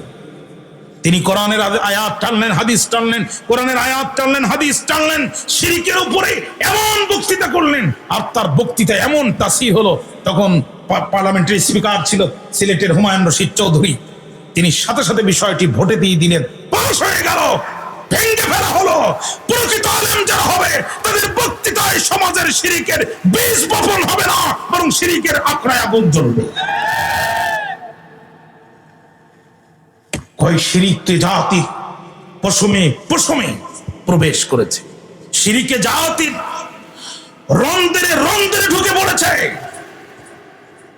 শিরিকে জাতির পশমে পশমে ঢুকে পড়েছে। আমি কয়টি শিরিকের কথা বলবো? আল্লাহ বলছে ওয়ালা তুশরিকু ফি হুকমিহি শাইআ, তোমরা আল্লাহর হুকুমের সাথে অন্য কিছুকে শরীক করো না, অন্য কিছুকে অংশীদারিত্ব করো না। তার মানে আল্লাহ যে আইন দিয়েছে এই আইন দিয়ে তোমরা চলো। আল্লাহ বলছে আস-সারিকু ওয়াস-সারিকাতু ফাকতাউ আইদিয়াহুমা, চোর যদি চুরি করে, নারী করে, পুরুষ হাত কেটে দাও। আমাদের দেশের সংবিধান বলছে 3 মাস থেকে 3 বছর জেল দাও। আল্লাহর আইনের বিরুদ্ধে আইন তৈরি করা, সরাসরি আল্লাহর বিরুদ্ধে শিরক করা। কয়টি শিরিকের কথা বলবো প্রিয় ভাইরা? শিরিক তো আমাদের পশমে পশমে ঢুকে পড়েছে, শিরিক আমাদের রন্ধ্রে রন্ধ্রে ঢুকে পড়েছে। কয়টি শিরিকের কথা বলবো? আমি 2017 সালের দিকে, 16 সালের শেষে সর্বপ্রথম মিশরে গেলাম। আমার জীবনে এটাই কোন আরব বিশ্বের প্রথম সফর। আল্লাহর মেহেরবানিতে এখন আর বাদ নেই, আরব বিশ্বের প্রায় 1-2টা দেশ বাদে আল্লাহর মেহেরবানিতে আমার ঘোরা শেষ। ভাইরা আমার, আমি মিশরের রাজধানী কায়রোতে রাতে ঘুমিয়েছি। সকালবেলা ঘুম থেকে উঠলাম, মা তার সন্তানকে ডাকলো, ইয়া মুহাম্মদ তাআল। তখন শব্দটা আমার মাথায় ক্যাচ করলো। আমি তো এই শব্দ কোরআনে পড়েছি, কিন্তু এই শব্দের বাস্তব ব্যবহার যেমন, এটা তো আমি কোনোদিন দেখিনি। সাথে সাথে আমার আয়াতে কারিমার কথা মনে পড়ে গেল, যে আয়াতে কারিমার ভিতরে এই শব্দ আছে। তখন আমার মনে হলো আল্লাহ তো ঠিকই ভাবে আমাদেরকে ডাকছে, ইয়া আহলাল কিতাব তাআলাউ তাআলাউ ইলা কালিমাতিন সাওয়াইন বাইনানা ওয়া বাইনাকুম আল্লা না'বুদা ইল্লাল্লাহ ওয়া লা নুশরিকা বিহি শাইআ। আহলে কিতাবরা এদিকে আসো, কিছু ফান্ডামেন্টাল মৌলিক বিষয়ে তোমরা ঐক্যমত হও। তার মধ্যে 1 নম্বর, আল্লাহ না'বুদা ইল্লাল্লাহ, এই জীবন থাকতে আল্লাহ ছাড়া কারো ইবাদত করব না। ওয়া লা নুশরিকা বিহি শাইআ, এই দেহে 1 ফোঁটা রক্ত থাকতে আল্লাহর সাথে কাউকে শিরক স্থাপন করব না। রাজি আছেন না প্রিয় ভাইরা? ইনশাআল্লাহ রাজি আছেন না? আল্লাহ তুমি আমাদেরকে শিরিক মুক্ত ঈমান দান করে দাও। 3টি জিনিস যদি আপনার থাকে, আপনি জান্নাতের পথের প্রতীক। জোরে বলেন কয়টি? সহজ ভাষায় এই 3টি গুণের অধিকারী যদি আপনি হতে পারেন, আপনার জান্নাত কেউ আটকাতে পারবে না ইনশাআল্লাহ। 1 নাম্বার, হারাম মুক্ত খাবার। হারাম মুক্ত খাবারের ভিতরে কোনো হারাম থাকবে না। প্রয়োজনে তরমুজের খোলা সিদ্ধ করে খাবো, তাও হারাম খাবো না। এই যদি আপনার চরিত্র হয়, আপনার জন্য জান্নাত ওয়াজিব।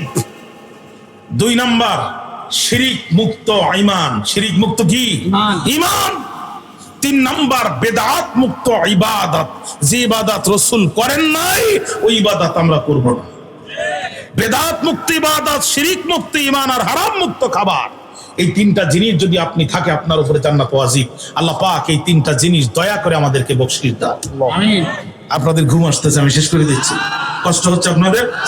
ভাইরা আমার, খেয়াল করেন, এবার হুদুদ পাখি ডাক দিয়ে বলছে, ওগো আল্লাহর নবী, ওগো আল্লাহর নবী, আপনি ঘুমাচ্ছেন, আপনি পয়গম্বর, আপনি প্রেসিডেন্ট, আর আপনার এই ঘুমের সুযোগে আমি একটু উড়ে যেয়ে আপনার রাষ্ট্রের মধ্যে শিরিক হচ্ছে, এই খবর নিয়ে সার বদৌলাতে যদি আমাকে আপনি জবাই করতে দেন, আমার আর কোনো সমস্যা নাই, কল্লা দিলাম, টান মেরে দেন, কিয়ামতের দিন আপনি সুলাইমান উঠবেন, আমি হুদুদ পাখি উঠবো। আল্লাহু আকবার বললেন না? নবী সুলাইমান তখন মুস্কে হেসে দিছে, দিয়ে বলছে, ক্বালা সানানজুরু আসাদাক্তা আম কুনতা মিনাল কাযিবিন, আমি খুব দ্রুত দেখব যে তুমি সত্য বলেছো নাকি মিথ্যা বলেছো। ভাইরা আমার, আল্লাহর পয়গম্বর দেরি করলেন না, খাতা কলম হাতে নিলেন, পরিচালিত পরিমার্জিত সংক্ষিপ্ত ভাষা একটা চিঠি নবী সুলাইমান লিখলেন। লিখে হুদুদকে বললেন, রে হুদুদ পাখি, এই চিঠিটি নাও তো দেখি, বিলকিসের দরবারে যাও, চিঠিটি তার পৌঁছায় দাও, দূরে কোথাও অবস্থান নাও, পরিস্থিতি পরিবেশ দেখে কি হয় তুমি আমাদের জানাও। ইযহাব বিকিতাবি হাযা ফাআলকি ইলাইহিম সুম্মা তাওয়াল্লা আনহুম ফানজুর মাযা ইয়ারজিউন। হুদুদ পাখি নিয়ে চিঠি রওনা শুরু করে দিলেন। যখন দুপুরে খাওয়ার পরে বিশ্রাম নেওয়ার সময়, তখন রানী বিলকিস দুপুরে খাওয়ার পরে বিশ্রাম নেওয়ার জন্য স্বর্ণের পালঙ্কে তিনি শুয়ে পড়েছেন, আর তার দাসীরা স্বর্ণের পাখা দিয়ে তারে বাতাস করতেছে। এমন সময় হুদুদ পাখি জানালা দিয়ে ঢুকি, হুদুদ বুঝতে পারলো চোখ বুঝে খুব মারা লাগবে, জানালা দিয়ে ঢুকি, রানী বিলকিসের বুকের উপরে চিঠিটা দিল রাখি। যদিও পয়গম্বরের লেখা মাত্র 3 লাইনের চিঠি, আমি জানতে চাই ওই চিঠির ওজন আছে না নাই? জোরে বলেন। আপনি মুসলমান, আপনি লুঙ্গি পরা, আপনার গায়ের জামা ছিঁড়া, কিন্তু আপনার বাড়ি আগর দাড়ি, এই শুনলে স্বৈরাচারের কলিজা শুকিয়ে দিচ্ছে। কতক্ষণ না? হ্যাঁ, ও 2 গেলা শনি বেশি করে খাইতো আগর দাড়ির নাম শুনলে। একবার আসা সাহস করছিল তো হেলিকপ্টার দিয়ে, নিচে দিয়ে না। আপনি ছেঁড়া লুঙ্গি পরে ইমানদার মানুষ আল্লাহর উপরে তাওয়াক্কুল করে রাজপথে দাঁড়াতে দেরি হয়, সৈন্যবাহিনী ফেলে রেখে পিছন দিয়ে পালাতে দেরি করে না। আপনি মনে করতেছেন আপনার ওজন নাই, আপনার ওজন যে কত আপনার নিজেরই জানা নাই। আমেরিকার বর্তমান প্রেসিডেন্ট সেকেন্ড টাইম হলো ডোনাল্ড ট্রাম্প। ফার্স্ট টার্মে সে আরেকবার নির্বাচিত হয়েছে, জানেন তো আপনারা। সে তখন ওয়াশিংটন ডিসিতে বক্তৃতা করতেছে, রানিং প্রেসিডেন্ট, সামনে মানুষ, পিছনে মানুষ, ডানে মানুষ, বামে মানুষ। হঠাৎ করে কোন কারণে তাও জানা যায়নি, একজন মুসলমান ইল্লাহে তাকবীর বলে একটা আওয়াজ দিছে। ডোনাল্ড ট্রাম্প টেবিলের তলে মাথা গুঁজে দিছে। এখনো ভিডিও ইউটিউবে আছে, আপনারা সার্চ করবেন, পেয়ে যাবেন, এখনই পেয়ে যাবেন।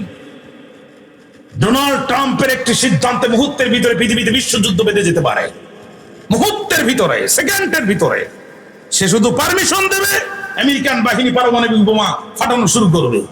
পৃথিবীর মোড়ল রাষ্ট্রের প্রেসিডেন্ট হতে পারে, মুসলমানদের একটা তাকবীর হজম করার মতো হার্ট তার দেহের ভিতরে নাই। আপনার ওজন নাই, আপনার ওজন যে কতটুকু আছে এটা আপনার জানা নাই। রানী বিলকিসের ঘুম ভেঙে গেল, চিন্তিত মন, বিষণ্ণ বদন।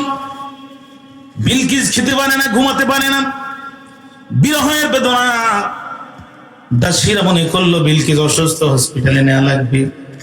বিলকিস ডাক দিয়ে বলে, দাসীরা ব্যতিব্যস্ত হয়েও না, আমি অসুস্থ হই নাই, তবে আমার মন খারাপ। আমার মাথার উপরে যে বিপদ চেপেছে, আমার 14 গোষ্ঠীর উপরে এমন বিপদ কোনোদিন আসি নাই। দ্রুত আমার পার্সোনাল সেক্রেটারিকে ডাক দাও, পার্লামেন্টের সচিবকে ডাক দাও। পার্লামেন্টের সচিব এসে গেল। বিলকিস বলল, কোনো কথা শুনতে চাই না, এমপি মন্ত্রী কেরানি সবাইকে টেলিফোন করো, পার্লামেন্টের ভিতরে প্রবেশ করতে বলো। আমি বিলকিস বড় বিপদে পড়েছি, আমি তাদের সাথে একটু সলা পরামর্শ করতে চাই। ঘোষণা হয়ে গেল, সমস্ত এমপি মন্ত্রী ঢুকে গেল পার্লামেন্টের মধ্যে।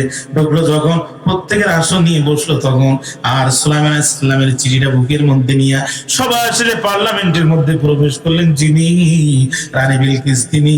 আর প্রবেশ করলো যখন, সমস্ত সদস্যরা দাঁড়ায় গেল, তখন বিলকিস বসে পড়লো, সদস্যরা বসে পড়লো। বিলকিস হাত উঁচু করলো, স্পিকার তাকে সবার আগে বক্তব্য দেওয়ার পারমিশন দিল। সুলাইমান আলাইহিস সালামের চিঠি হাতে নিয়ে সাবার পার্লামেন্টে দাঁড়িয়ে বিলকিস যে ঐতিহাসিক বক্তব্য সেদিন দিয়েছিল, বিলকিসের বক্তব্যকে আমার আল্লাহ আপনারা আমার জন্য কোরআনের আয়াত বানায় দিয়েছে। قالت يا أيها الملأ إني ألقي إلي كتاب كريم إنه من سليمان وإنه بسم الله الرحمن الرحيم ألا تعلوا علي وأتوني مسلمين। বিলকিস ডাক দিয়ে বলে, মন্ত্রীরা,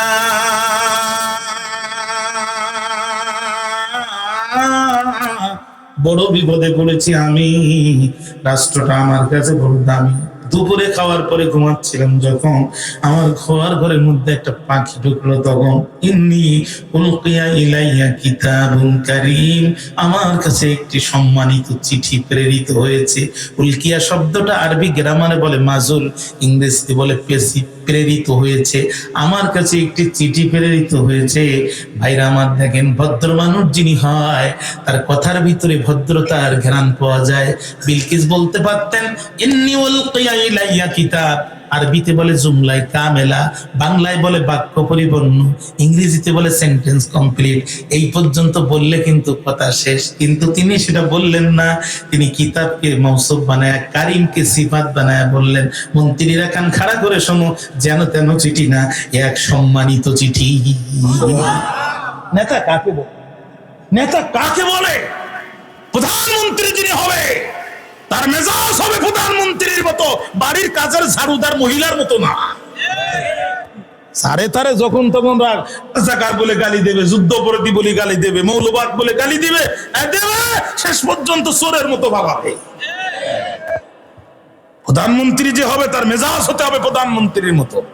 আধা ঘন্টা পরে রাষ্ট্রের সাথে যুদ্ধ শুরু হবে, কিন্তু মেজাজ ঠিক থাকবে, তাই না?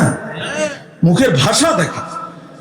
আরবিতে একটা কথা আছে, তাআদ্দাবু সুম্মা তাআল্লামু, আগে ভদ্র হও তারপরে জ্ঞান অর্জন করো।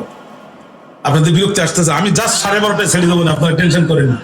আরবিতে একটা কথা আছে, তাআদ্দাবু সুম্মা তাআল্লামু, আগে ভদ্র হও তারপরে জ্ঞান অর্জন করো।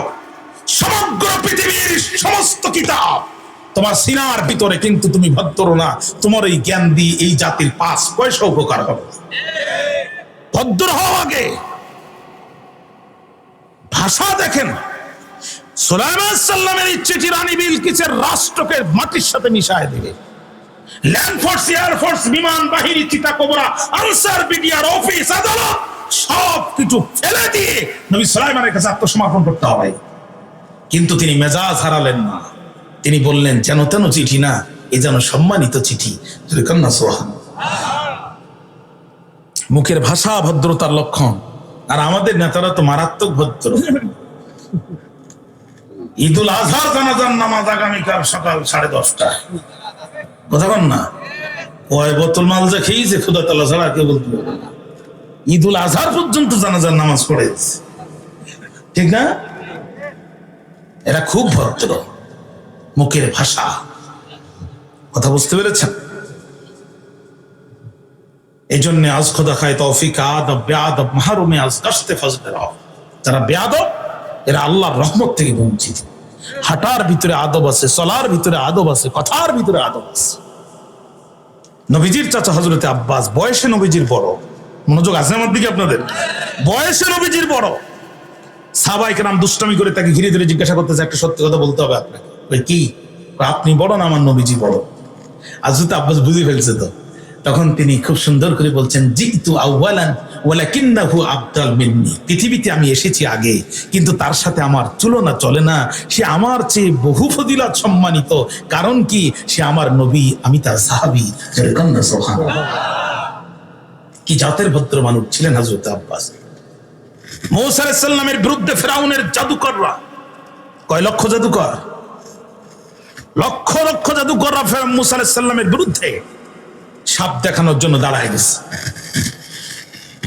শুরু করার পূর্বেই জাদুকররা মূসা আলাইহিস সালামের কাছে আসছে আদবের সাথে অনুমতি নিতে। পয়গম্বর, আপনি যদি খেলা করার অনুমতি দেন তাহলে আমরা খেলা শুরু করতে পারি।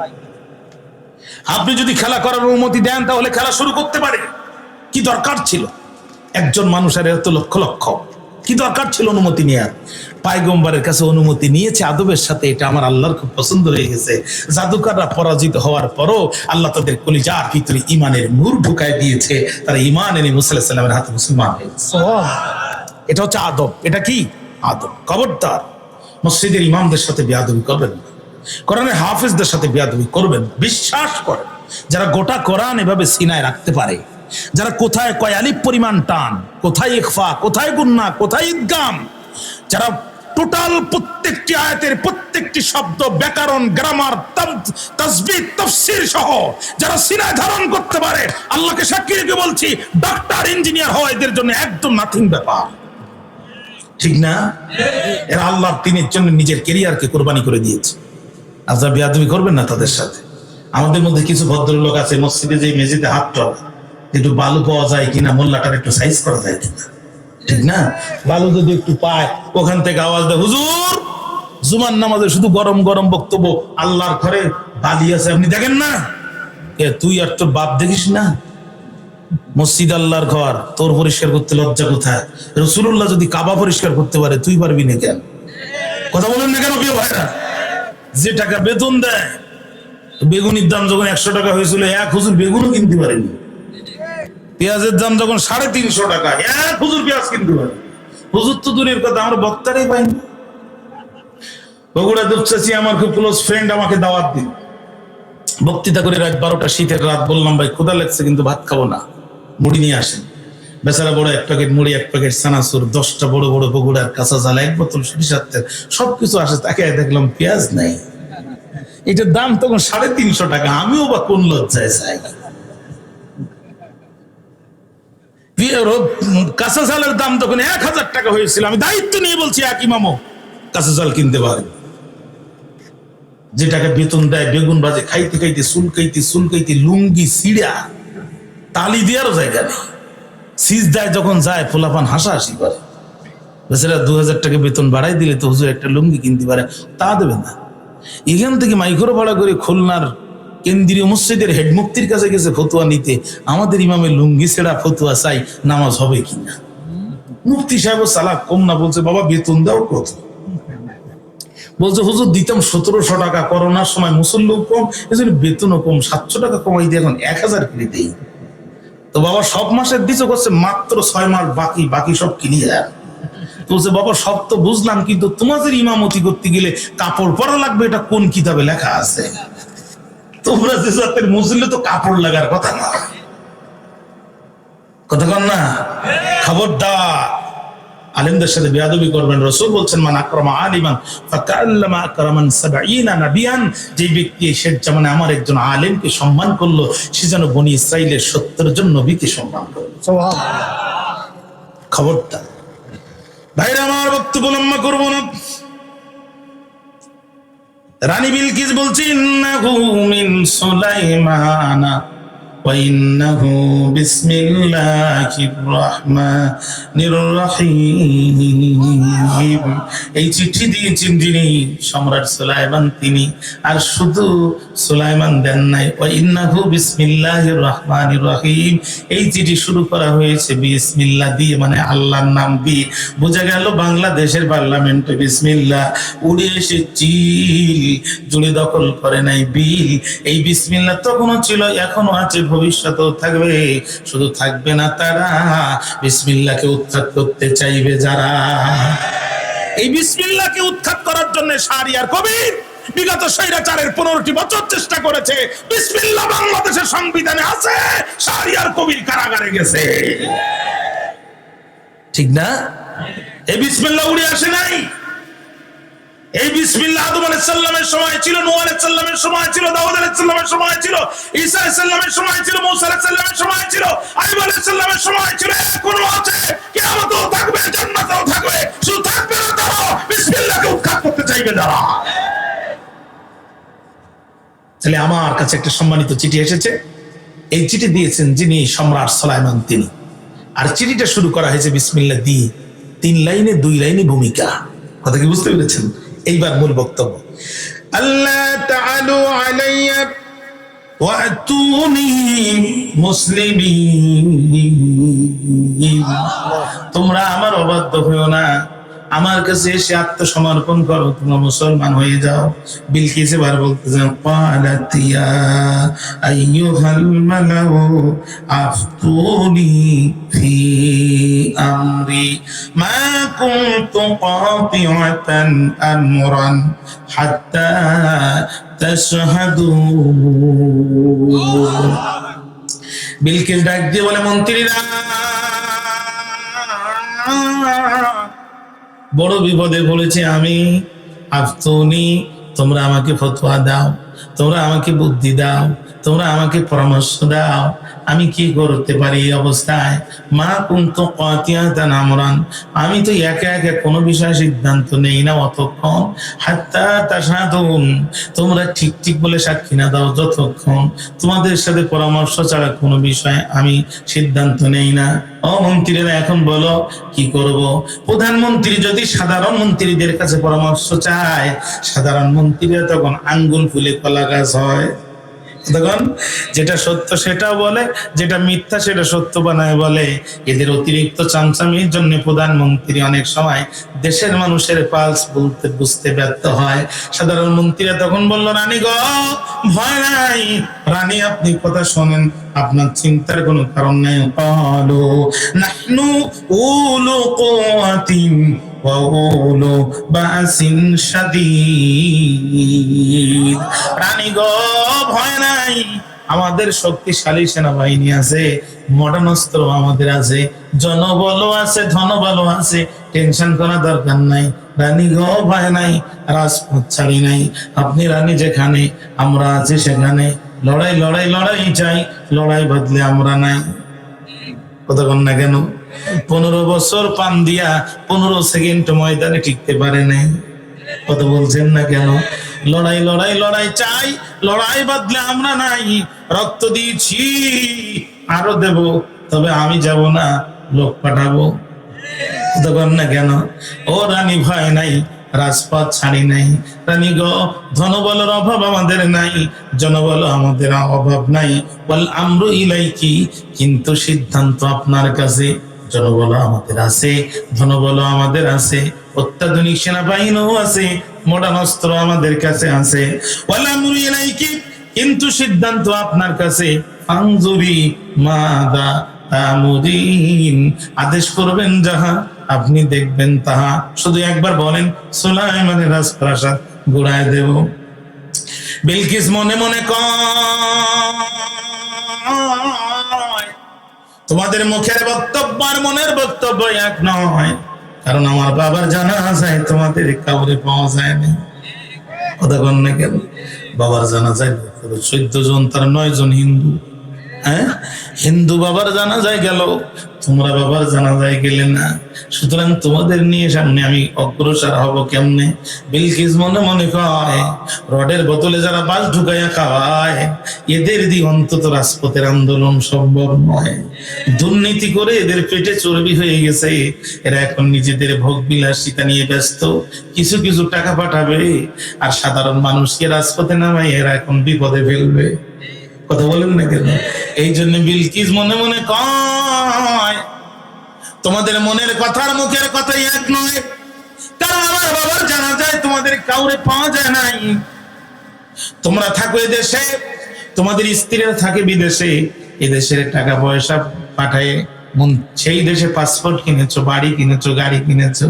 হ্যাঁ, এখন তোমরা আমার সুলাইমানের বিরুদ্ধে রাজপথে নামায়া তোমরা পিছন দেখতে পড়বা ফাটিয়া, তোমাদের বুদ্ধি শুনিয়া মোর বাবাই গিয়েছিল বিপদে পড়িয়া, আমি বিপদে পড়তে চাই না। কারণ যে মহান সম্রাট বিনা রাডারে আমার শোয়ার ঘরে পাখি পাঠায় আমার কাছে চিঠি দিতে পারে, এই সম্রাট অন্তত সাধারণ সম্রাট না। আগের বিলকিসদের মাথায় তো বুদ্ধি ছিল, আর এখন বিলকিস না তো সব বালিকিস। হ্যাঁ, এদের মাথায় বুদ্ধি থাকে।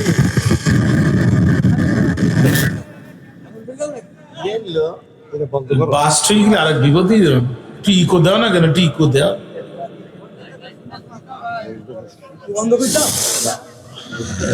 আমি শুনে যান, আমি শেষ করে দেব। 15 মিনিট না, শেষ করে দেব। হ্যাঁ, মনোযোগ আছে? একেবারে আওয়াজ দেন তো, আল্লাহু আকবার। ভাইরা আমার, মনোযোগ আছে আমার দিকে?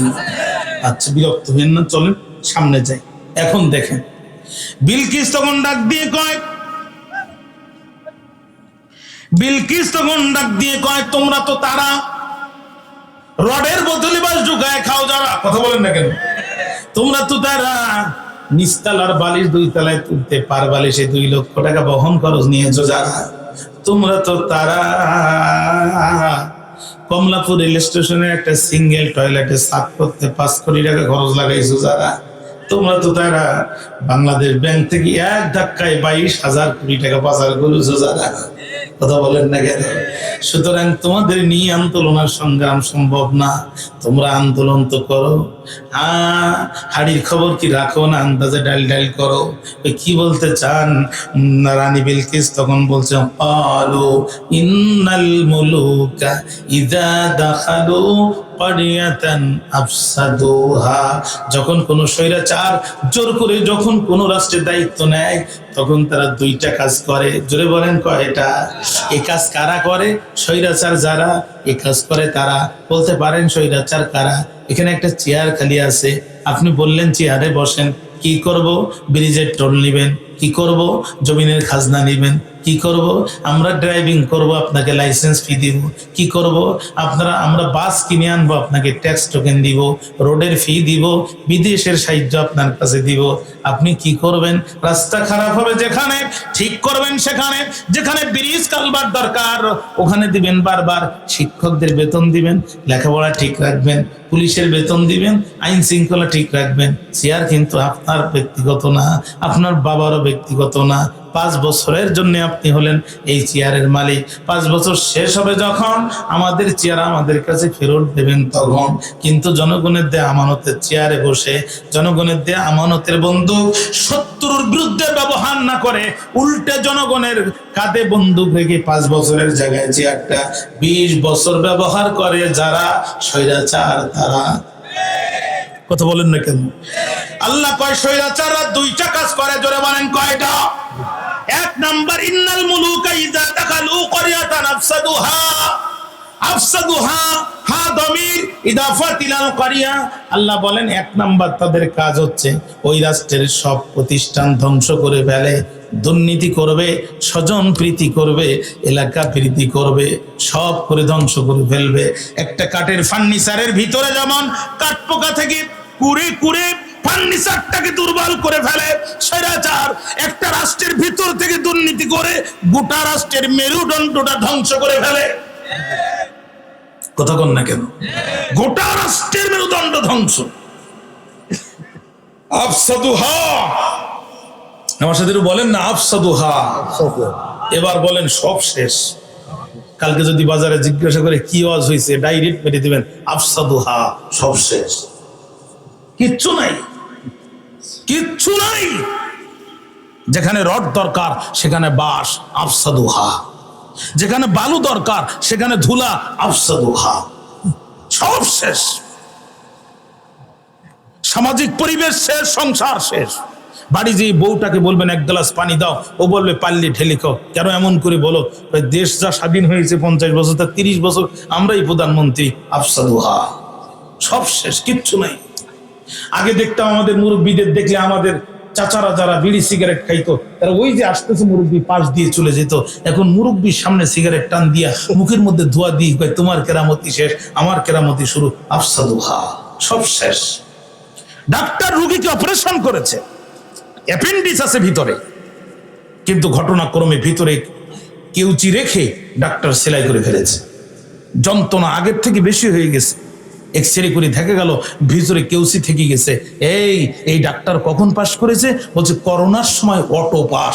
আফসাদুহা, রোগীও শেষ, ডাক্তারও শেষ। ঠিক না? ঠিক না? এসএসসি এইচএসসি তে গোল্ডেন 5 পেয়েছে, জিপিএ গোল্ডেন 5। ওরে সাংবাদিক মাইক ধরে বলছে একটু ইংরেজিতে বলো তো, আমি গোল্ডেন 5 পেয়েছি। বলছে আই এম গোল্ডেন 5। আফসাদুহা, লেখাপড়া সব শেষ, কিচ্ছু নাই, কিচ্ছু নাই। দুর্নীতি করে গোটা রাষ্ট্রটাকে রাস্তার ফকির বানায় ফেলবে। মেয়ের কাছে টাকা পাঠাবে, ছেলের কাছে টাকা পাঠাবে, একজন 200, 250, 300 বাড়ির মালিক, তাও আমেরিকা কানাডার মতো জায়গায়। আফসাদুহা, সব শেষ করে ফেলবে, কিছুই থাকবে না। পৃথিবীর প্রেসিডেন্ট হযরত ওমর বাড়িতে এসে দেখে তার সন্তান কান্দে। ওমর ডাক দিয়ে বলছে কেন কান্দো? কয় আব্বা আমার উনজুর ইলাইয়া, আমার দিকে তাকান, আমার জুব্বার দিকে তাকান। হযরত ওমর বলছে তুই আমার দিকে তাকা, তোর জুব্বায় তো তালি আছে আর আমার জুব্বার তালু ছিঁড়ে গেছে, আমার লজ্জা লাগে না, তোর লজ্জা লাগে কেন? বলছে বাবা বিষয়টা তা না, আমার স্কুলের বন্ধুরা খুব দুষ্টু, আমি যখন কোরআন পড়তে চাই ওরা ছেঁড়া জুব্বার ভিতরে আঙ্গুল ঢুকায় আর সুসুড়ি দেয়, কয় এই দেশের প্রেসিডেন্ট তোর বাপ, তোর জুব্বার কেন এই ভাব? আমি তো জানি আমার বাপ কোন বাপ। সবাই ঘুম পড়েছে, হযরত ওমর তদানীন্তন অর্থমন্ত্রী বাড়িতে চলে গেছে। সালামু আলাইকুম, দরজা খুলে গেছে। ফাদ্দাল ইয়া আমিরুল মুমিনিন, আসেন তাড়াতাড়ি বসেন। কেন আপনি এসেছেন? আমাকে বললে তো আমি যেতাম। হযরত ওমর বলছে ভাই দরকার আমার, আজকের মাসের 5 তারিখ, 25 দিন পরে 1 মাস হবে, তুমি 25 দিন আগের বেতনটা আমাকে দাও, সন্তানের একটা জুব্বা কিনতে চাই, একটি জুব্বা কিনতে চাই। অর্থমন্ত্রী বলছে টাকা আমি দেবো আর আপনি নেবেন, তো এত টেনশন করার দরকার কি? কোনো সমস্যা নাই, শুধু 2টা শর্ত আছে। আগামী 25 দিন মালাকুল মউত আজরাইল আলাইহিস সালাম আপনার কাছে আসবে না, আপনি মরবেন না, নিশ্চয়তা একটু দেন। 2 নাম্বার, যদি ইনকেস মারা যান আল্লাহ এবং জনগণ আপনাকে ক্ষমা করবে, নিশ্চয়তা দেন। টাকা নেন, নিশ্চয়তা দেবেন না, 1 টাকাও দিতে পারবো না। মন্ত্রিত্ব যদি চলে যায়, কিছু যায়ও না, কিছু আসাও না। মন্ত্রিত্ব বাঁচানো ফরজ নয়, ঈমান বাঁচানো ফরজ।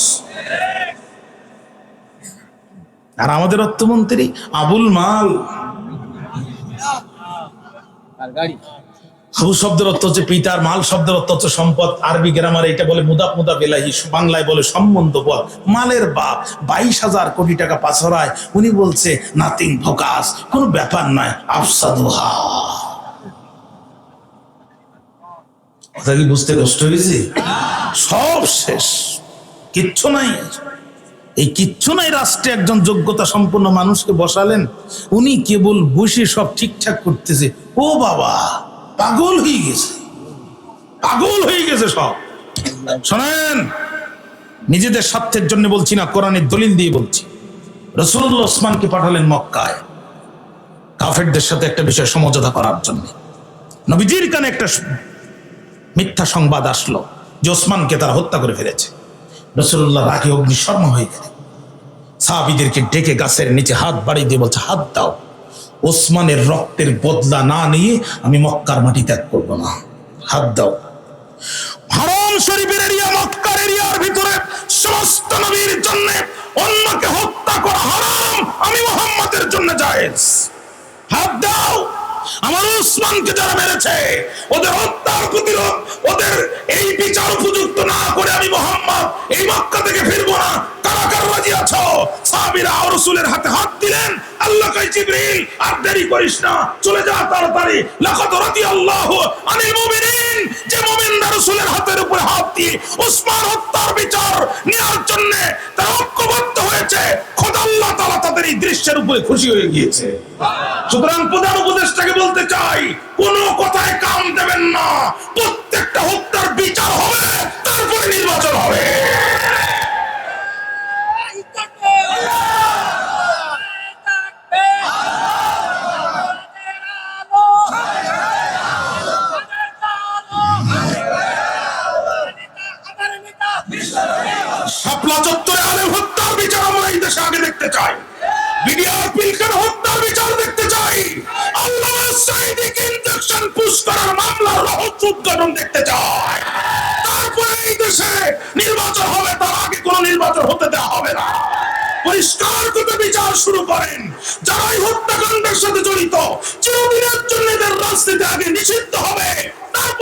মসনদে নির্বাচন হবে।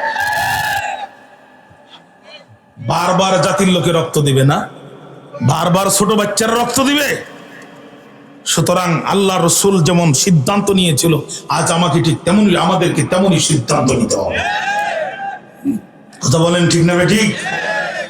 পরিষ্কার কথা। ভাইরা আমার, স্বৈরাচাররা দুইটা কাজ করে, মিলায় নেন, কোরআনের বক্তব্যের সাথে মিলায় নেন।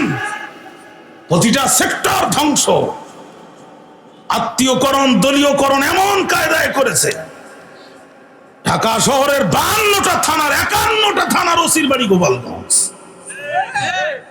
সাজানো বাসর সদ্য সাজাইছে, ঠিক না? আফসাদুহা, সব শেষ করে বলেছে। 1 নাম্বার আফসাদুহা, 2 নাম্বার ওয়াজালু আইজ্জাতা আহলিহা জিল্লা। ওই রাষ্ট্রের সবচাইতে সম্মানিত মানুষগুলোকে তারা বেইজ্জতি করবে, অপমান করবে। এই রাষ্ট্রের জন্ম থেকে আজ পর্যন্ত সবচাইতে জনপ্রিয় মানুষ হচ্ছে আল্লামা দেলোয়ার হোসেন সাঈদী। আমার কাঁধে যে রুমাল দেখেন, মাত্র কয়েকশো টাকা দিয়ে কেনা। আল্লামা সাঈদীর কাঁধে যে রুমাল দেখেন, পৃথিবীর কোন মার্কেটের কাপড়। সৌদি বাদশা ফাহাদ বিন আব্দুল আজিজ তাকে বাংলাদেশ থেকে ডেলিগেট মেহমান বানায় নিয়ে যে খানায় কাবার কাপড় কেটে তার গলায় ঝুলায় দিয়েছে।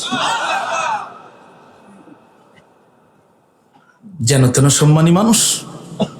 এ পর্যন্ত বাংলাদেশে কাবা শরীফের ভিতরে 2 জন মানুষ ঢোকার সুযোগ পেয়েছে, মাত্র 2 জন। তার মধ্যে 1 নাম্বার আল্লামা দেলোয়ার হোসেন সাঈদী, 2 নাম্বার ডক্টর আব্দুল বারী, রাজশাহী বিশ্ববিদ্যালয় আরবি বিভাগের সাবেক ডিন ডক্টর আব্দুল বারী রহমাতুল্লাহ। 2 জন, এ পর্যন্ত 2 জন। কল্পনা করতে পারেন কি জাতের সম্মানী মানুষ তিনি ছিলেন, কি জাতের সম্মানী মানুষ তিনি ছিলেন। প্রিয় ভাই, ভাইরা, 80-র দশকের কথা বলছি। আল্লামা সাঈদী চিটাগাঙে 5 দিন ব্যাপী তাফসিরে 4 দিন তাফসির করে ব্যক্তিগত কাজে ঢাকায় এসেছে। বিকালের ফ্লাইটে আবার তিনি ব্যাক করছেন। একজন বড় আলেমের সাথে তার ফ্লাইটে দেখা। তো উনি সাঈদী সাহেব ওনাকে জিজ্ঞেস করছে, আপনি কোথায় যান? কয়, আমি চট্টগ্রাম যাই। কেন যান? আপনার তাফসির শুনতে যাই। আশ্চর্য ব্যাপার ভাই, আপনি আমার তাফসির শুনতে যান, তো আমাকে বলেন আজকে আমার সাথে অবশ্যই আপনাকে মেহমান হতে হবে, আমার সাথে মঞ্চে থাকবেন, আমার সাথে খাওয়া দাওয়া করবেন, চলেন। কয়, না, আমি প্রত্যেক বছর যাই, আপনাকে জানাই না, কারণ জানালে আপনি সাথে নিয়ে যাবেন। আমি মাটিতে বসি, আল্লাহ আপনার হৃদয়ের ভিতরে কোরআনের একটা ভান্ডার দিয়েছে, আপনি বলেন, আর ওই মধুটা নেওয়ার জন্য আমি আমার সব কাজ ফেলে রেখে আমি প্রত্যেক বছর তাফসীর শোনা চলে যাই। 4টা দিন আপনি বক্তৃতা করেছেন, উত্তাল তরঙ্গের মতো মাঠ গরম হয়েছে কোরআনের পক্ষে। আজকে শেষ দিন, আপনি মধুর ভান্ডারটা একটু ওপেন করবেন। কুষ্টিয়ার মাওলানা এনামুল হক শাফি মারা গেছে, আল্লাহ কবরকে জান্নাতবাসী করুন। ওনার কাছে আমি এই ঘটনাটা শুনেছিলাম। আল্লামা সাঈদী সেই দিন কোরআন টু কোরআন তাফসীর করলেন পরকাল দিবসের উপরে। 1.5 পারার মতো তেলাওয়াত করলেন তিনি সেই দিন। ইতিহাস সাক্ষী, আজও ভিডিও আছে ইন্টারনেটে। এক মঞ্চে 27 জন মুসলিম কালেমা পড়ে মুসলমান হল। রংপুরের মিঠাপুকুর আমি বক্তৃতা করে ঘরের মধ্যে ঢুকছি, 10 বছর আগের কথা বলছি। হঠাৎ করে আমার রুমে একজন হিন্দু মানুষ আসলো। আমাকে একজন বলছে, আপনার সাথে একজন দেখা করতে আসছে, একজন হিন্দু দাদা। বললাম, কিছু মনে হয় শুনবি।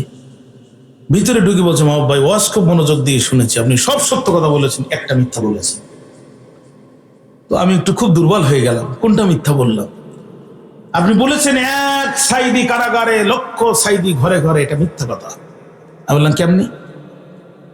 কয়, বাগানে ফুল প্রত্যেকদিন ফোটে, কিন্তু যেটা ফুলের রানী, রানী গোলাপ, ওটা জন্ম নেয় 100 বছর পর একবার। আল্লামা সাঈদী যেন তেন ফুল নয়, এটা রানী গোলাপ। এমন গোলাপের জন্ম বাংলাদেশে আর হবে কিনা এটা আল্লাহ ছাড়া আর কেউ জানে না। বর্তমান সময় সবচেয়ে জনপ্রিয় মুফাসসির হচ্ছে মিজানুর রহমান আজহারী হাফিজাহুল্লাহ, আল্লাহ তার হায়াতের ভিতরে বারাকা দিক। লক্ষ লক্ষ মানুষ হয় তার মাহফিলে। এই মানুষগুলো ঠেকাতে, ট্যাকেল দিতে, সামলাতে তার যে কষ্ট হয় দেখেছেন না? আপনারা একটু থামেন, দয়া করেন। হ্যাঁ, কত ধরনের কথা বলে। আল্লামা সাঈদীকে কোনোদিন বলতে হয়নি তার শ্রোতাকে যে আপনারা চুপ করেন। মাই তোরে নাহমাদুহু বলে বজ্র কণ্ঠ দিয়ে যখন শুরু করতো, লক্ষ লক্ষ মানুষ নীরব হয়ে যেত, ঠিক না? বাংলাদেশের এ যাবৎকালের সমস্ত বক্তাদের বক্তৃতা এক জায়গায় করলে সাইদির 5 মিনিটের বক্তৃতার সমান হবে না। এই মানুষটিকে এরা বেইজ্জতি করেছে। ওয়াজআলু আইজ্জাতা আহলিহা আযিল্লা, এই মানুষটিকে তারা বেইজ্জতি করেছে। এমন সোনার মানুষের নামে তারা নারী ধর্ষণের মামলা দিয়েছে, চোর বানিয়েছে, ডাকাত বানিয়েছে, বারবার ফাঁসির কাস্টে ঝোলানোর চেষ্টা করে ব্যর্থ হয়ে পিছনের দরজা দিয়ে ভারতের প্রবাসে তাকে ইনজেকশন করে হত্যা করা হয়েছে। আমি থাকি ঢাকা শহরে উত্তরাতে, আমি একটু ঢাকার বাইরে ছিলাম। ফিরিয়ে আমি যখনই শুনছি আমি সাথে সাথে ফিরছি। হসপিটালে পৌঁছাতে আমার রাত প্রায় 11:30 বেজে গেল।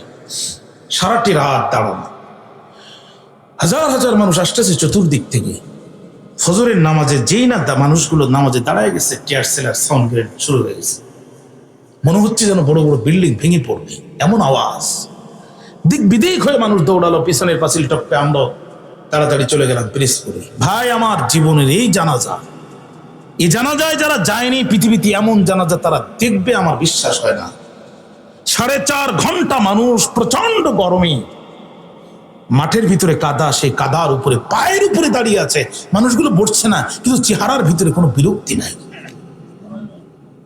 এমন জানাজা জীবনে আর কখনো কেউ দেখবে এটা আমার বিশ্বাস। 4টা ঘন্টা মানুষ পায়ের উপরে দাঁড়িয়ে আছে, কি প্রচন্ড গরম, এরপরে মাঠে পানি, মানুষ দাঁড়িয়ে আছে, মানুষের চেহারার ভিতরে কোনো বিরক্তি নেই। আল্লাহ তাআলা এই মুফাসসিরের কবরকে জান্নাতুল ফিরদাউস বানায় দিন। আরো জোরে বলেন। ভাইরা আমার, আবরার ফাহাদের কথা আপনারা ভুলে গেছেন। কুষ্টিয়ার ছেলে বুয়েটে পড়তো, হ্যাঁ, দেশের পক্ষে একটা স্ট্যাটাস দিয়েছে, ক্রিকেট খেলার স্টাম্প দিয়ে তাকে সারা রাত ধরে পিটিয়েছে। এক পর্যায়ে সে বলছে, I am very close to death, please give me glass of water, আমি মৃত্যুর খুব কাছাকাছি, আমাকে এক গ্লাস পানি দাও। তখন একজন বলছে, ও পানি চাচ্ছে মানে ও এখনো জীবিত আছে, ওরে আরো মারা যাবে। একজন পিটাচ্ছে, আর একজন মুখের কাছে যে প্যানের চেন টান দিয়ে মুখের ভিতরে প্রসাব করে দিয়েছে। ওয়াজআলু আইজ্জাতা আহলিহা আযিল্লা, রাষ্ট্রের সবচেয়ে সম্মানিত মানুষগুলোকে এরা বেইজ্জতি করবে, এরা অপমান করবে। আমাদের ঢোল আমরা বাজাই না, শত্রুরাও স্বীকার করে। এ পর্যন্ত বাংলাদেশে যত মন্ত্রী হয়েছে 2 জন মন্ত্রী চুরি করে নাই। তার মধ্যে 1 নম্বর পৃথিবীর একজন শ্রেষ্ঠ আলেম মাওলানা মতিউর রহমান নিজাম রাহমাহুল্লাহ। সিরা জামা পাঞ্জাবি, সিরা পাঞ্জাবি পরে মন্ত্রী থাকা অবস্থায় বিদেশে গেছে, জনগণের টাকা চুরি করে নাই। 1টি টাকাকে কুত্তার পায়খানার মতো হারাম মনে করেছে। ওয়াজা সেই মানুষটিকে শুধু ফাঁসি দেয়নি, ফাঁসি দেওয়ার পরও তার জানাজাটাও যাতে না হয় বাধা দিয়েছে। ওয়াজআলু আইজ্জাতা আহলিহা আযিল্লা, সবচাইতে সম্মানিত মানুষগুলোকে এরা বেইজ্জতি করে। রানী বিলকিস বলছে, ওয়াকাযালিকা ইয়াফআলুন,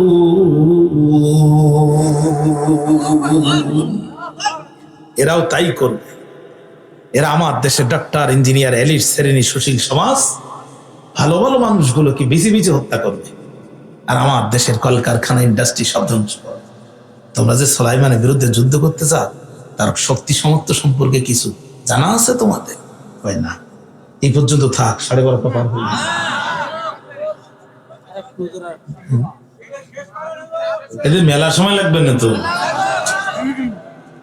আচ্ছা, আজকে থাক। হ্যাঁ ভাইরা আমার, বিলকিস বলল, শোনো, তোমাদের সিদ্ধান্ত অনেক দামি, কিন্তু দুঃখিত মানতে পারলাম না। আমি তোমাদের কথা শুনেছি, অনুমতি যদি পাই এখন আমার কথা জানাতে চাই। মন্ত্রীরা বলল, অসুবিধা নাই, আমরা আমাদের কথা বলেছি, এখন আপনার কথা শুনতে চাই। বিলকিস বলছে, শোনো, আমি যুদ্ধ জড়াতে চাই না, আবার আত্মসমর্পণ করতে চাই না, আমি মাঝখান দিয়ে একটা রাস্তা বের করতে চাই। মন্ত্রীরা বলল, কি? বিলকিস তখন বলছে, ইন্নী মুরসিলাতুন ইলাইহি বিহাদিয়াতিন ফানাজিরাতুন বিমা ইয়ারজিউল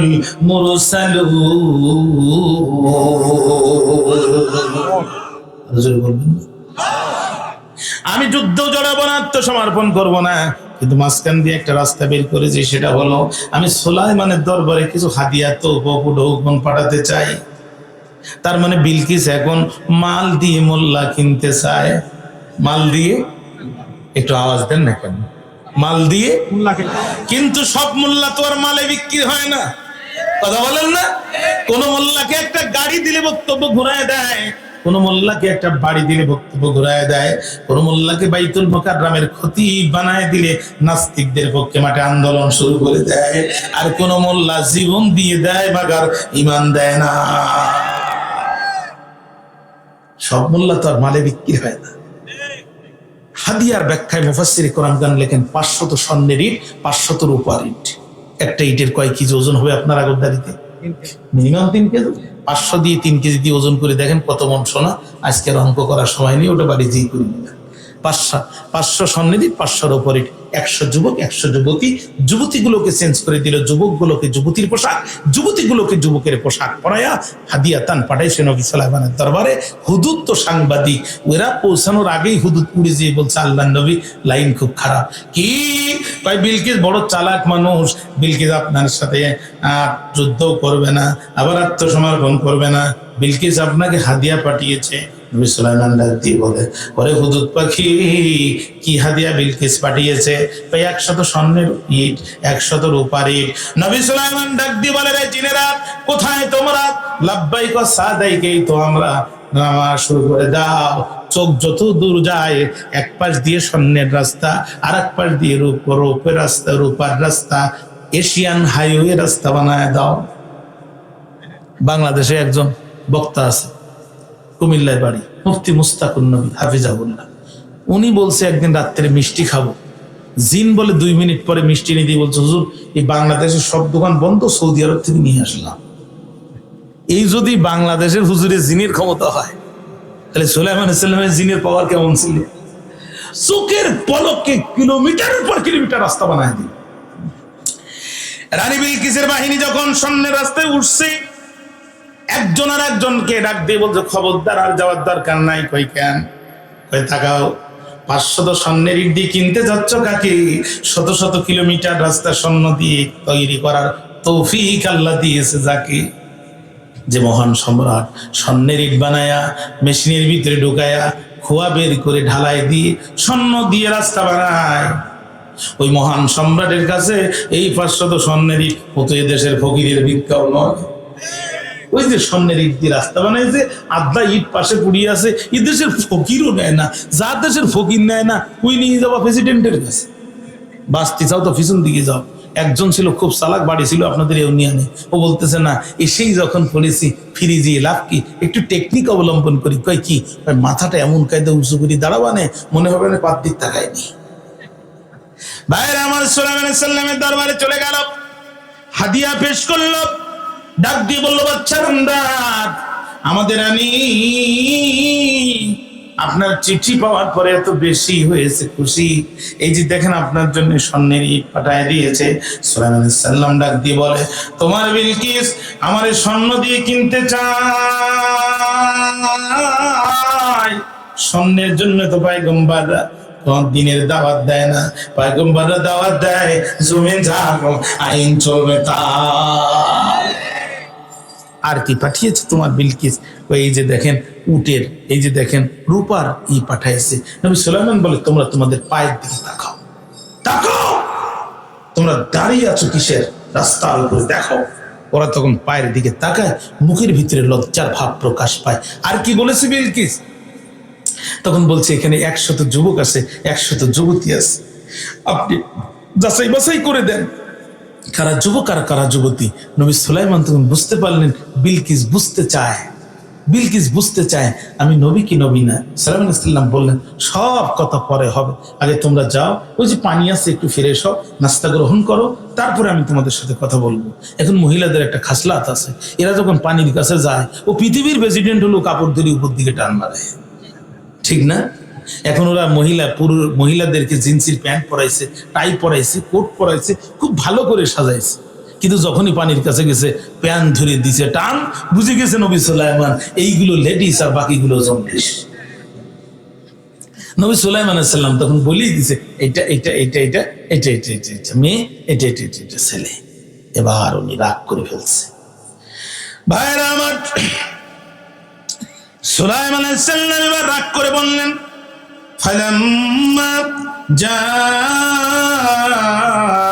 সুলাইমান ক্বালা আতুমিদ্দুনানি বিমালিন ফামা আতানি আল্লাহু খায়রুম মিম্মা আতাকুম বাল আনতুম বিহাদিয়াতিকুম তাফরাহুন। নবী সুলাইমান বলছে, আতুমিদ্দুনানি বিমালিন ফামা আতানি আল্লাহু খায়রুম মিম্মা আতাকুম বাল আনতুম বিহাদিয়াতিকুম তাফরাহুন। তোমরা আমাকে মাল দিয়ে কিনতে এসেছো, তোমাদের কাছে যা আছে তার থেকে অনেক বেশি পরিমাণ আল্লাহর পক্ষ থেকে আমার কাছে এসেছে, তোমরা তোমাদের মাল নিয়ে খুশি থাকো। হাদিয়ার গোষ্ঠী মারি খুব রাগান্বিত হয়ে গেল, মাল দিয়ে কিনতে এসেছো আমাকে, আল্লাহর আইন বাদ দিয়ে সূর্যকে সিজদা করছো মহিলার নেতৃত্বে, আর আমার কাছে এসেছো স্বর্ণ দিয়ে আমাকে কিনতে। খুব গরম হয়ে গেলেন এবং বললেন, ইরজি ইলাইহিম, তাদের কাছে ফিরে যাও, আর তোমার বিলকিসকে বলে দিও, ফালানাতিয়ান্নাহুম বিজুনুদিন লা কিবালা লাহুম বিহা, আমি সুলাইমান অবশ্যই আসবো, তবে একা একা আসবো না, বিজুনুদিন সেনাবাহিনী নিয়ে আসবো। আমার সেনাবাহিনী যেন তেন সেনাবাহিনী না, জিনও আমার সেনাবাহিনী, পিঁপড়া আমার সেনাবাহিনী।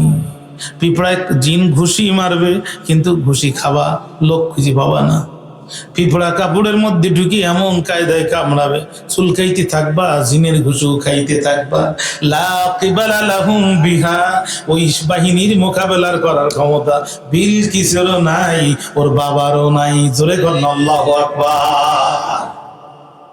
যাও, বিলকিসেরও না বাবা। ওয়ালা নুখরিজান্নাহুম মিনহা দিল্লাহ, বলে দিও তোমার বিলকিসকে, আমি ওখান থেকে অবশ্যই তাদেরকে বের করে দিব। যেমন কেমন করে বের করব? আজিল্লা, আমি তাদেরকে বেইজ্জতি করে বের করব। অহুম সাগীরুন,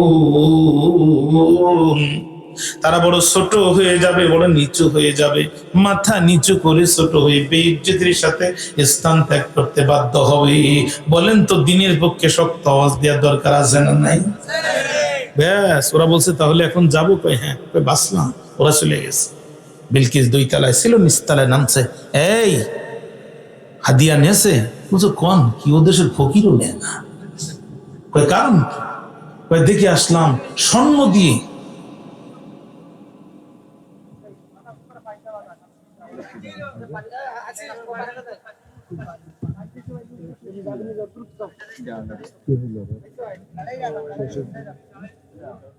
দোয়া করে দিই। হ্যাঁ, অসুস্থ। আচ্ছা আচ্ছা, আচ্ছা, দুরূদ পড়েন। আল্লাহুম্মা সাল্লি আলা মুহাম্মাদ ওয়া আলা আলি মুহাম্মাদ কামা সাল্লাইতা আলা ইব্রাহিম ওয়া আলা আলি ইব্রাহিম ইন্নাকা হামিদুম মাজিদ। আল্লাহুম্মা বারিক আলা